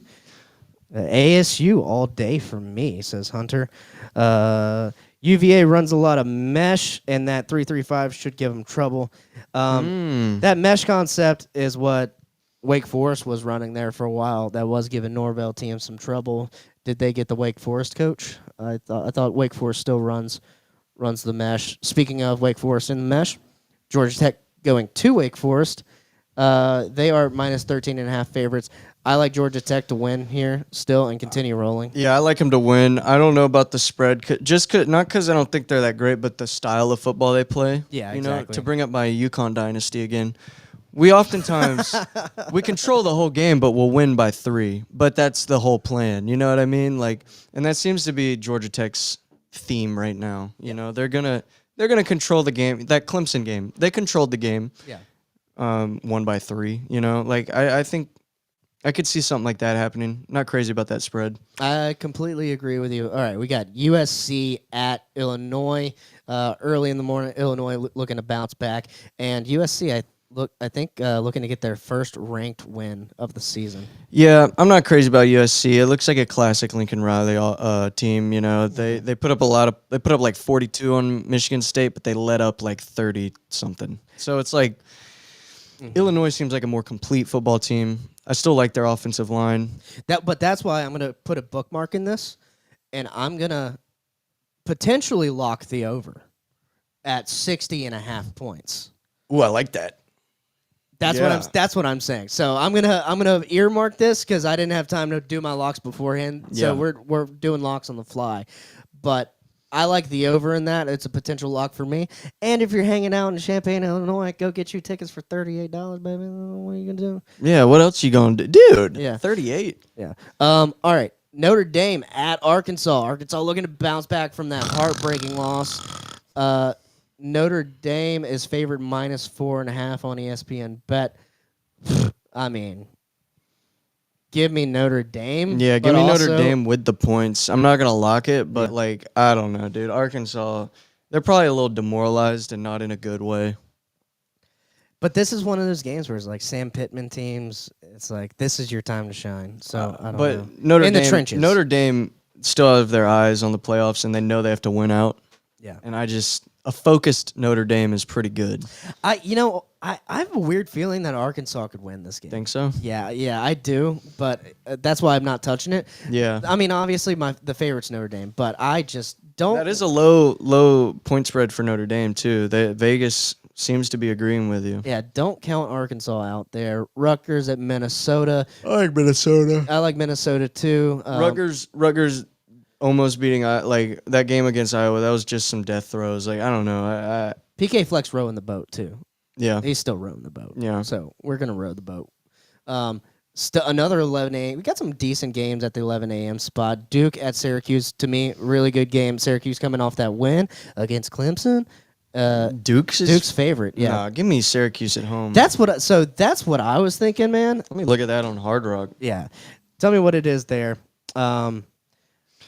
They got Duke's favored minus 200 on Hard Rock. I'm gonna take Syracuse with $1. Our last caller said my early window dog is Q's with a very capable backup QB against Duke. Yeah, man, I completely agree. Duke is like 125 in tackling and bottom 25% finishing drives on offense. Good stats, bud. Great stats, man. Great stats. Yeah. No, I agree with you, and you might even be tempting me to lock it in. I was literally about to say, I think I'm going to lock in the Syracuse win. Are we going to have two? I'll go with you. You followed me on that one. I'll follow you on this one. We'll do a double lock. I think Hunter talked us both into that one. I know, with those sweet, sweet stats. Gotta love those stats. This is why we miss Justin. Justin, we hope you're getting wake up. Some sweet, sweet sleep tonight. All right. Louisville at Pittsburgh. ESPN 2, baby. Yeah. Straight snorer. Yeah, give me... Flex this game to Nickelodeon. Yeah, I don't know. Give me a who cares on this one. Or where are we at? Give me a who cares. Who cares? That worked. Kansas probably going to fuck up Cincinnati. I hope so. I think they'll win. I think Kansas will get the win there. And I'm gonna go ahead and say this. UCF's beating Kansas State. Kansas State's favorite right now. I don't want to lock it in. But the curse, the Irish curse, it's alive and well, dude. I'm going with K-State on this one. Really? After all we've seen this year? After all we've gone through. After UCF trolled Bill Belichick by the night with the night doing the yoga with the W on Twitter. Yeah, that was good. That was good shit. How do you not like the Knights? It's a Florida team. 2017 national champions. Obviously.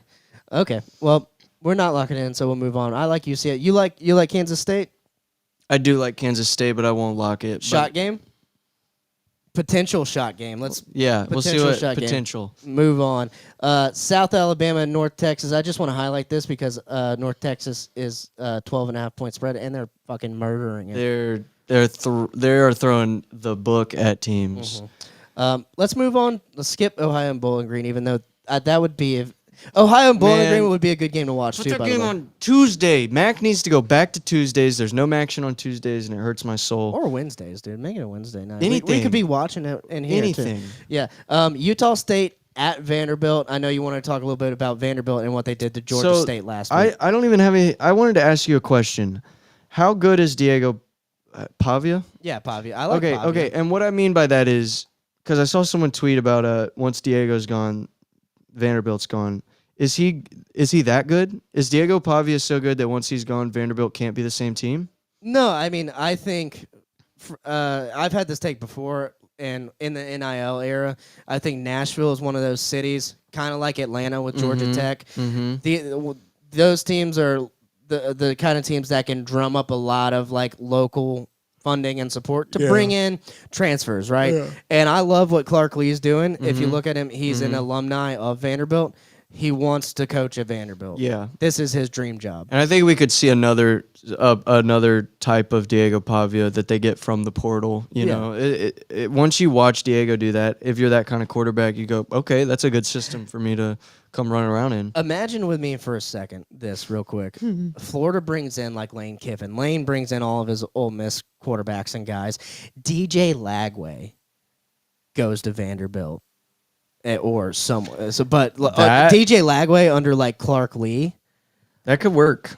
Fuck me up, dude. I'm rooting for Vanderbilt. You know what I'm saying? Work. Yeah, that could work. I'm just bullshitting, obviously, but I mean, like, crazier things have happened. But Vanderbilt absolutely destroyed Georgia State. Got some revenge for their bump in the road last year. That kind of cost them some national talking points. But We'd probably just skip to O State, Washington, honestly. Yeah. So,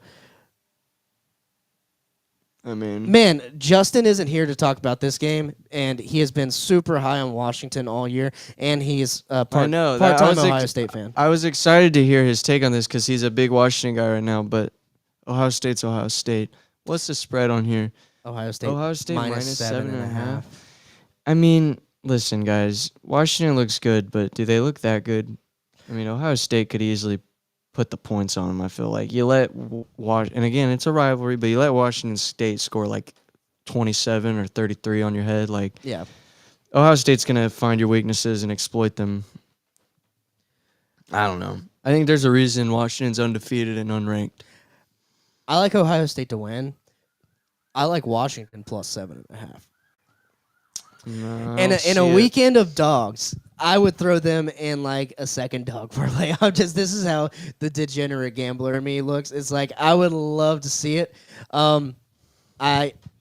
Looking back at who Ohio State's played, I think this is going to be their toughest challenge of the year, even counting Texas. Oh yeah, for sure, And- for sure. I mean, Texas, you had a scared Arch. Say what you want, even if you like him, he didn't play well that game. Yeah. And yeah, you haven't played anyone else. You've been chilling since that game.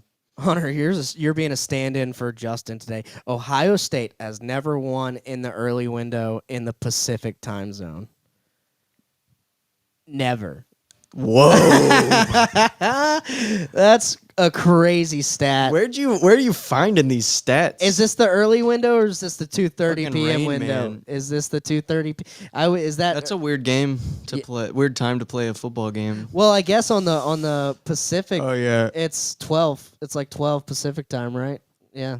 So, yeah, no. Give me Washington plus 7.5. I almost want to lock it in, but I'm not gonna lock it in. Yeah, I still don't. I don't know. I don't care. Ohio State's a beast of a football team. Yeah.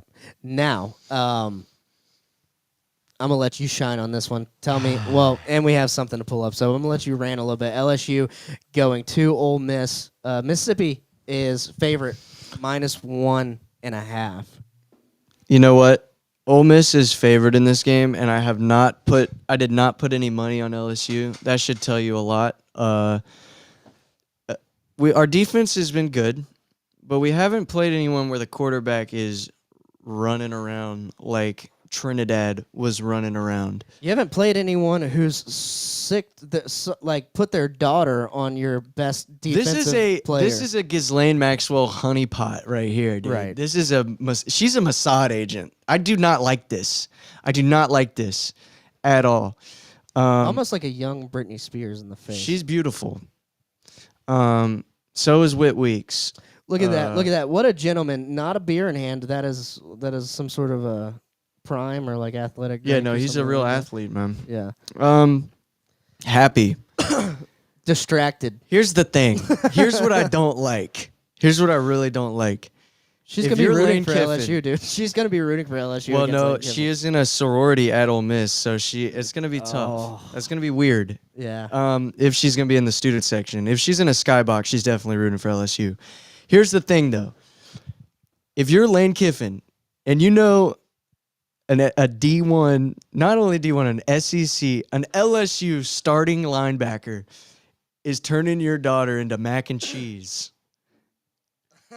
He's turning that shit into mac and cheese. Targeting. What's he gonna do? What's he gonna do on the field?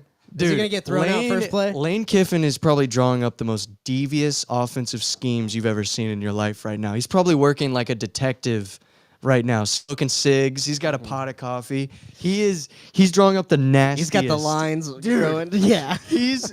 Lane Kiffin is going nuts. He's pacing around his office as we speak. That's good. Lane Kiffin, I'm scared, dude. And I think Lane, because Lane was trying, there's I wish I could have linked it, but there's a podcast clip. Ghislaine Kiffin. Ghislaine Kiffin, dude? That's a good name. That should be the name of the episode. That's a great name of the episode. Ghislaine Kiffin. Mossad agent, honeypot agent, Charlie Kirk's wife looking ass. Sorry, I stomped all over your point. I had to get that out. No, that was good. I'm just saying, dude. I think because Lane was there's a clip. Lane goes live every now and then with his daughter, just like while she does her makeup, and they'll talk about football. It's a cute little thing. Lane seems like a really cool guy. Yeah, but great dad, great father. You could tell he was poking her, like, "Come on, go ahead, tell him you're dating Whit Weeks." And this was a couple weeks ago, right? A couple weeks. Very ago, good. Yeah, very good. All right, Mark Norman. Comedy, but no, dude. He clearly wanted this to come out before the game. And I think there's a reason, and I don't like it. This seems like some 4D chess, Lane Kiffin, Mossad, Israel, crazy conspiracy. I don't know. Mm-hmm. Do you think she's prying? I'm like, so what kind of blitz schemes are you thinking about? Like, I mean, I know Whit's not dumb enough to leak anything. Depends. Dude. Depends. Yeah, man. Depends how. Yeah. I mean, yeah, this is most likely an organic relationship, right? And definitely. But like if you think that Lane Kiffin's daughter doesn't know ball, I got another thing coming, dude. Like I think she knows ball, and if she might hear something, like what if he gets a phone call from like his coach? That's what I'm saying. Or he has. Does he step out of the room? He got to this week. Or she Any probably week. on his ass about it. Or like you just leave your defensive playbook out in your dorm or something. You're passed out because you just turned it into mac and cheese, and she's over there screen recording it. Nothing. What are you doing? Let me check your phone. Let me check your phone, Whit. And she's not going to messages. She's going to messages with coaches. Right. Right. I don't know. I don't like it. I think this is a honeypot, and I'm scared. I'm scared of Trinidad, and I'm scared of this weird conspiracy Epstein Island type of honeypot scenario, Charlie Kirk's wife type of honeypot scenario. And I think you should be, because I think Ole Miss is winning it, and I'm not. I'm sorry, I had to lock them in. Here's the thing, dude. 1.5 points. It's basically a win. Yeah, you're basically just going for the win. Here's the thing, though. The one redeeming quality as an LSU fan, Lane Kiffin does not play well against us. And he's prone to let the game slip playing against us. Just going off of that, it's like, okay, that helps me breathe a little. But I'm going to be white-knuckling this game. What time is it? 2:30? Great, I can watch it. Yeah, no, I'm going to be white-knuckling during this game. It's a game to white-knuckle, that's for sure. And here's the thing. If I did like what I saw in the offense against SCLA. And yeah, again, it's Southeastern, but when we were playing Louisiana Tech, you could still tell we're stunted in our offensive, like able to get out of the three. They the got their third shit down. together, You can tell they got their shit together. And if this is the game where we finally suck it all in, Nuss gets it all together, and it's not a Nuss issue, it's a route issue, but if this is where our offense finally clicks, then we easily beat Ole Miss, I think. But if we're going to have our same offensive problems, we're fucked. Yeah. Not too worried about the defense, though. No, I'm really not. But I will say, I think watching the Florida game, the corner blitz and that little halfback screen that we hit a couple times, if Ole Miss picks up on that, that could be dangerous because we had Jaden Ball leak that one that got called back. But overall, I think LSU's defense performs. I like the under in this game still. I just give me Ole Miss to win. I got a feeling about it. I think LSU not a bad pick. I think LSU's been. I'm scared. Number 4 is a little too high for me now. They've been high. They've been too high the whole season, honestly. And I think number 13 is about right for Ole Miss right now. But with the quarterback thing, with Chambliss and Simmons, it's like, who's got the hot, there's a question mark. So we were like, what's going on? Okay, I think that's good on that one. You got anything else on that one? No. For your Tigers? No.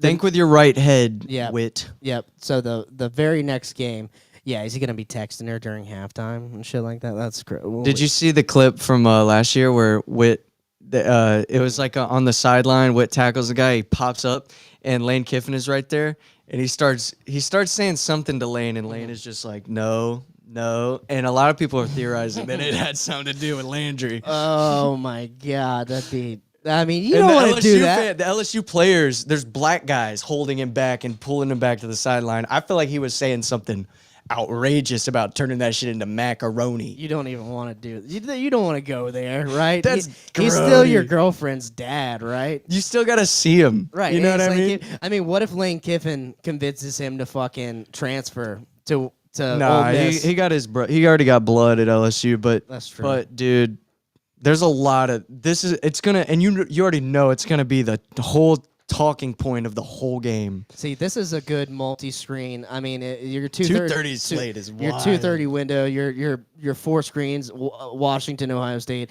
LSU, Ole Miss. A game of your liking, and Auburn at Texas A&M. And Indiana, Iowa. I'm watching that shit. Yeah, all the 2:30 games right there, probably. So Auburn trying to get a redemption win, a big win at Texas A&M. Texas A&M's favorite -6.5.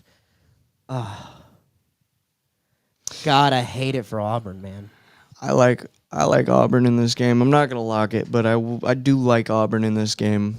They got something to prove, right? They do. And A&M, honestly, if I walked into A&M Stadium and I saw those little faggy guy dance cheerleaders, I'd be like, that would boost my confidence so much. It's so... We got an eagle flying. Yeah, and you got men dancing. Like, get out of here. You got the 12th men. Yeah, give me... I mean, I like Texas A&M to win. I just feel it, unfortunately. I like Mike Elko. Mike Elko is not taking Auburn lightly. In his press conference, he said, by no means the best unit on the field on Saturday will be Auburn's offensive line. Wow. Because what's Auburn's wide receiver's name? Not Cam Chancellor. That's a fucking Hall of Fame safety. He was cooking dudes. On Oklahoma's team. Let me see. Cam, as soon as Cam Coleman. Yeah, Cam Coleman, dude. 237 yards on the season, 2 touchdowns, 13 catches. And it's not even about the stats. It's just the crisp routes that he ran. That he shook people out of their fucking shoes. This guy knows what he's doing. And so they're like, are you afraid of Auburn's pass game, the air game? And he was like, no. They're going to try to. They want to run the ball. So that's what they want to do. And they should, because fucking Jackson Arnold, is that yeah, Jackson. Yeah, dude. I mean, 3 different touchdowns that if you had a mediocre quarterback throwing the ball, I mean, He's not your. I mean, I don't want to say he's not your guy. I don't even know who's after, but he's not gonna win you any games. And I like their. I mean, I like their play action game here. If they can get the run game going a little bit, then play action to Cam Coleman. But I mean, dude, you're overthrowing people by 5 yards on touchdown passes. He's so close. He's so close though. Cam Coleman's the so man. close. You're right. It was so close, and that could have just been a one-day thing. You know, I haven't been watching a whole lot of Jackson Arnold, but didn't like that. Yeah, I wouldn't be surprised if Auburn gets him though to say anything. But I just give me Texas A&M not locking it in or anything. Give me Auburn not locking it in. Yeah, Indiana at Iowa. Indiana's gonna smoke. They're Iowa. going to destroy them. I don't care how good your defense is. You can't score, dude.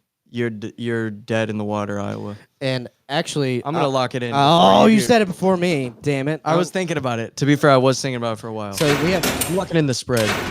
I'm locking in the spread as well, even at 7.5. Yeah, no, I don't care. Iowa's not better than Illinois. No. And well, it's at Iowa. Well, you know what? Even if they are, I don't care. I think Indiana's gonna trump them. So we have 3 of the same locks this week. That's fine. That's fine. It never happens, but that's fine. Typically, so at towards the end of the season, I'd call finagling. I call shenanigans because you're trying to, if you're trying to maintain the record, it's a strat thing. Oh, I see. Yeah. All right. Don't care about UCLA at Northwestern. I hope Northwestern's favored in this game, which is kind of wild to me, but I don't even know, dude. Who cares? UCLA looks tragic. Northwestern looks tragic. Flex it to Cartoon Network. Yeah. Baylor at Oklahoma State. Baylor's favorite -20.5. That's a lot of points, but it could happen. Oklahoma State's trash. They this are year. bleeding right now. They're bleeding. No Mike Gundy. Gundyless. I like Utah to beat West Virginia. I don't know about the points given their offense and how they play. Again, they want to control your game, but they're not going to put up 100 on you. Yeah, I like Utah as well. Give me Utah not locking it in. Yeah. UConn at Buffalo. Oh, we're going to smoke. Hunter says Auburn only gave up 7,000 sacks last week. Hey, talk to Mike Elko. He's the one that said Auburn's offensive line is the best unit on the field. In a press conference like today or yesterday. Moving on. Tulane at Tulsa. Tulane at Tulsa is a good game for the $7. Dude, if you're in Tulsa, Oklahoma, what else you got to do on a Saturday but go watch Tulane and Tulsa? And I do like Tulane, and I like them with the points. Not locking it, but no, I would take Tulsa plus 15.5 on that one. I like that one. Game I'm staying away from. Tennessee at Mississippi State. Same. I don't know. I picked Mississippi State on College Pick'em just because a gut feeling. Yeah. But yeah, dude, I don't know. With the plus 7.5. And because Mississippi State's, they're another team like Auburn where preseason I was like, yeah, it doesn't matter. Probably not going to win 6 games. There's like two games now that I thought Mississippi State would easily lose, and they won. Yeah. And I don't know, dude. I don't know. I don't know what Mississippi State is. I won't say who, but I know a player there. And at Mississippi State. And preseason, I won't say his hopes for winning weren't high, but he was kind of worried about the culture, But they look like they're I think Jeff locked Levy's, in, dude. I think Jeff Levy's got a good culture from what I can tell. I mean, his players are sticking in there playing for him. I will say that's what I'm saying. Like I think outside Arizona looking State in, blew that one loss. True. That is tough. Yeah, I forgot about that. But And I think Joey Aguilar in Tennessee and Heupel's offense, man. I think they're rolling. And Mississippi State, yeah, that's a tough one. It's at Mississippi State, yeah. though, and that's what I'm saying. Tennessee's kind of been known to, like, they dropped that Arkansas game last year Right. early on, and they were ranked number 4. And we still don't know if Tennessee's the type of team that'll play down to competition. You know, that happens a lot. It does. Especially with untested teams. Give me Tennessee to win. Would not be surprised to see an upset here, Mhm. though. I mean, and I know I feel like I keep saying that this week, and I'm kind of like pushing the dogs on everyone. And I swear to God, no, we're but not that's- sponsored by any kind of casino. I wish we were. I wish we were. No, it's one of those things where that's just how college football is now, man. I mean, there's parity. Joey's I've been saying Rocky saying that. Top all the way. Okay, so at least I'm not alone. You think Rocky Top all the way, Joey? Thanks. I don't know about all the way, man. Don't put the house on it. Yeah, but I do like Tennessee. You care to put another one on Middle Tennessee at Kennesaw State? Right in that Middle Kennesaw's Tennessee, favored? which is kind of crazy. That is weird. Arizona at Iowa State's interesting. Did Arizona win last week? They should have won. I want to check this because we kind of rode Noah Fafita's dick last week. Yeah, they won, but barely against Kansas State. Wow. Not a good look. Not a good look. I would like Iowa State. I mean, that's relative. I mean, I'm going Iowa State as well. Okay. They're more tested. That's a good spread. That's a good Vegas line right there. I think that is -6.5. too. I'm not touching it. Yeah, don't touch it. Stay away from it. I like Iowa State to win, especially at home. Virginia Tech at NC State. Give me NC. I like NC State -9.5. That seems about right. Virginia Tech is not the Hokies of old. We're gonna skip that one. Alabama at Georgia. Hang on. No. Oh wait, which one do you want to go? Oregon, to? Penn State. No. Oh, okay. Never mind. I didn't see that. Yep. Alabama at Georgia. Give me Georgia. Georgia should be number 2 in the country. And you kind of have to right now, right? It's nighttime at Athens. I mean, how is and Coming Kirby's off that not, loss last year? Yeah, Kirby's not losing to Kalen again. Twice, right? Yeah. 2 times in a row at home, not happening. I like Georgia too. But how much better are they? Because, is it a close game? Is Alabama better than they were week 1 versus Florida State? I think so. Are they much better? Are they better than they were last year? No. No, I don't think so. So, and last year, Georgia should have handsomely beat Alabama, but they let it slip. That's not going to happen again. They're not going to let it slip again. That was the weirdest game I've ever seen in my life, honestly. I just don't. I don't think Alabama is going to be able to. Dude, I love Georgia, and I don't know why they're ranked 5. They should be ranked ahead of LSU in every universe. Maybe. Have they been tested? I don't think they've been tested. Georgia. Yeah, I don't care. They don't need to be tested. They played Marshall, Austin Peay, and almost lost to Tennessee. Should have lost to Tennessee. They should have lost to Tennessee. I get that, but I don't care. It's Kirby. Do we think Alabama's better than Tennessee? The SEC. No. The SEC's taking a step back, guys. It's a weird year. It's a weird year. It's a weird era. This one's tough for me, man. I'm not locking it in. I'm gonna take Georgia. I wonder where the money's at. You know what I mean? Yeah. Well, let's look. I mean, UGA -3.5. I don't know how the line moved. I mean, they're giving them a home field advantage, basically. Mm-hmm. This bitch is about to start talking, ain't she? Pamela Maldonado likes the over. We ain't even gonna. Okay, lady. Likes the over? Yeah. I mean, makes sense. Yeah, it does make sense. It does make sense. It's probably said it. 52.5. Okay, yeah, she knows ball. Tickets as low as $403. Oh my gosh! If you got $403, probably worth it. Probably worth it. Yeah. I mean, given the game you saw last year, I'd pay $1,000 to see that live. No, I'll watch it on TV. All right, let's see. Because that's in the nosebleeds too, you know? Yeah. You know, we got the nosebleeds in Death Valley for $106. That's not bad. That was not bad at all. Yeah. Little nauseous. Give me Georgia. I like them to cover the 3.5. If we see the same Alabama that we saw against Florida State, then I'll go with her and the under. Well, one and thing we the know about 3.5. Kalen is he gets up for the big games. He does. So does Kirby though. Kirby gets way up. Kirby for the big gets up games. for everything. Kirby's a great coach. I love Kirby Smart. You guys are doing great. Keep it up. Thanks for the encouragement. Who is that? Reed Ferris. Thank you, Reed. Thank you, Reed. GA, but I don't like it. Alabama sucks. Yeah. Yeah. Agreed. Yeah, I don't like either of these. These are 2 of my most hated teams. Contrary to popular belief, I hate Georgia and Alabama more than Florida State. More than Florida Really? State. I do. I grew up going to Florida State games. I grew up around Florida State.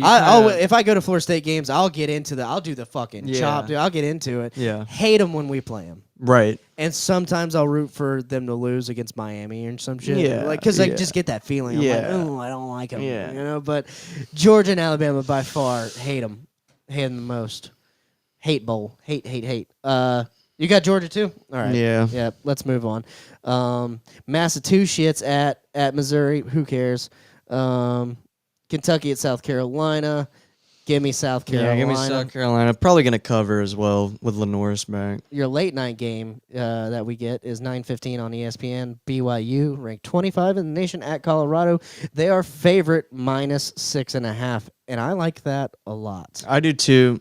Actually, no, I don't. I was going to say, I watched the Colorado-Wyoming game. Kadon Slater looks way better than white MLK.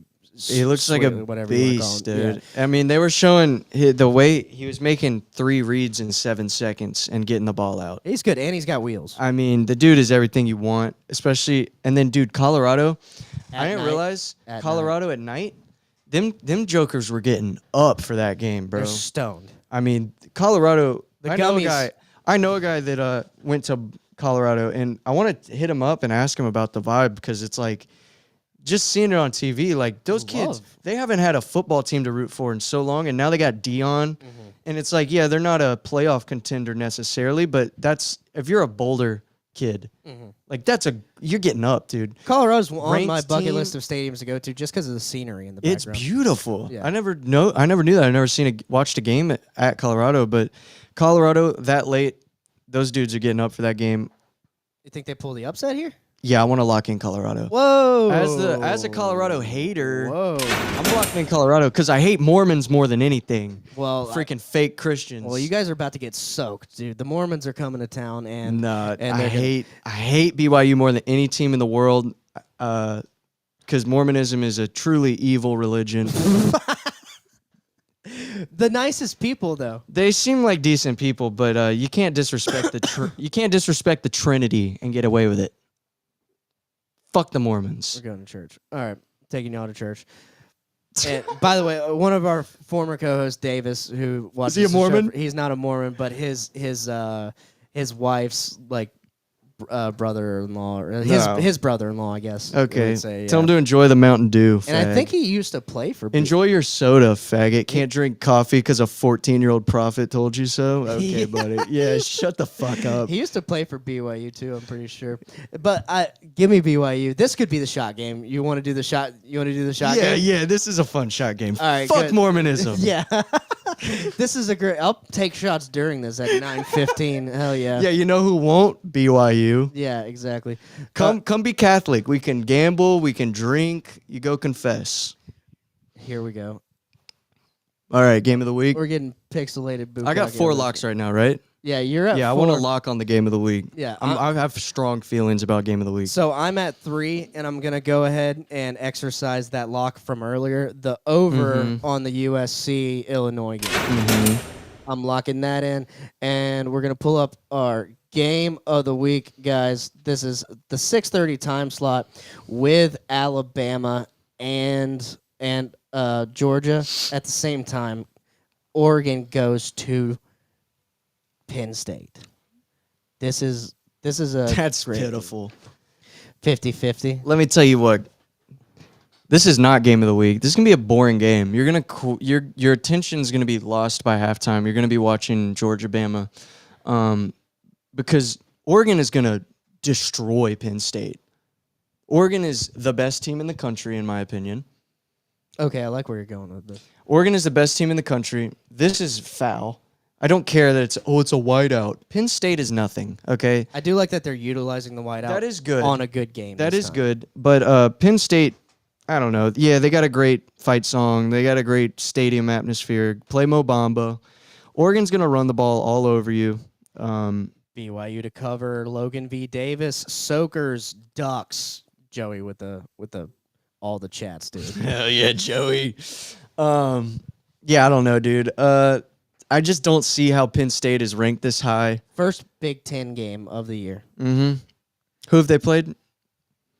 Bunch of nobodies. Bunch of nobodies. But we will go look. We will go look. And again, I know I was saying with Georgia, who cares that they haven't been really tested, even though they kind of have against Tennessee. I get that. But it's Penn State, dude. Yeah. Nevada, FIU, Villanova, and then you got to start off against what you're saying is the best team in the country. I think they're the best team in the country, and I can't sit here and give you a bunch of stats and reasons. I think they're but top the five. eye No, test, yeah, I think they're top the 5. eye test, you just watch them play, and you go, yeah. Again, the AP poll, which we didn't really get into because we had a bunch of good calls today. Which by the way, sorry Joey, your call probably was not aired. I thought we were running through the roadcast. We always have problems with that. Yeah, but we got it right halfway through Hunter's call. But yeah, I agree with you. Oregon probably should be top 5, if not top 4 team right now. And I mean, you look at who they've played, and they haven't played, too many. Their schedule's not crazy or anything, but it's just the way they've looked. And Penn State looks good too, man. I like Oregon. I'm with you. I'm locking in Oregon. I'm locking in Oregon as well. I I don't see how this is going to be some kind of legendary game. I think Oregon's, and maybe they don't blow them out, but it's not going to be the kind of thing where you're wondering who's winning. I just don't see that happening. I mean, I like the Oregon Penn State developing Big Ten rivalry, like the games that we saw last year, super close. Oregon looked like they were running away with it, and then Penn State kind of came back in the championship there. So, I mean, I like Oregon to win, and I like that they're dogs. And this is a dog week for me. Dude, are they dogs on Hard Rock? I'm going to put money on them there. I'm locking them in, and you're locking them in too. With the spread, you want to lock in the spread? Because that's where I'm going to. What's the spread on it? 3.5? Yeah. Okay. So we got 4 of the same locks, and then I'm on my own on an island with the Illinois USC over. So that's fine. Do you know all of your locks now? Can you call them out and make them easy for me if you do? Yeah. Fuck. Because that'll make it easy on me too. Because I got the same ones, and then so we locked FSU. Oh, the only one we don't have the same is my Colorado pick. Your Colorado pick. Okay. Yeah. So, everything else for us is the same. yeah, but say them so I can. We had FSU, and then we locked in Syracuse, and then we locked in Oregon right here. Yeah. And then didn't we take the over on something? I took the over on USC. That was your lone lock, right? Yeah. Okay. USC. And then who else did we lock, man? I thought you were keeping track of it on this. My bad, We'll dude. go back. No, we got most of them. That's good. I mean, I can go back and look real quick because I'm sure it'll jump out to me. Sorry, I was trying to gamble. No, that's what I thought you. I thought you were developing a little parlay on there with your. That's what I do. That's what I should do. Every week I do lock my. My locks parlay because it's gonna hit one of these weeks. It's gonna hit one. Oh yeah, I did. Oh no. The Friday night locks. I said you can do a parlay on that, but I didn't lock it in. I locked FSU, the over on USC and Illinois.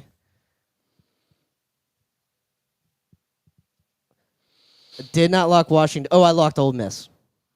I locked Ole Miss to win. That was different too. I might have had 6 locks. I might have had an extra lock. I'll have to go back and look. But either way, we're pretty much on the same page this week. I'm curious what Justin is going to say. He's got to get his locks in before tomorrow. Yeah. We gotta get him in tomorrow. All right. We had 31 people watching live right now or throughout the podcast. So thanks, guys. Drop a like and subscribe. We're on the @RealSwampcast, which is the Swamp Creatures Podcast Network, and then the @CFB Extravaganza channel. So do us a favor and like that one. We only have like 30 followers on that one compared to like the almost 700 we have on the other one. So trying to build that up. Other than that, good week. Good pod. Call in. Great call in. Shut up. Yeah, great call in. If you're an FSU fan, go check out. Obviously, you probably know about it. And we have some great stuff. So you're welcome anytime. All right. With that, we are out of here. Fuck Joseph Smith. These people don't give a shit. We're giving them the business.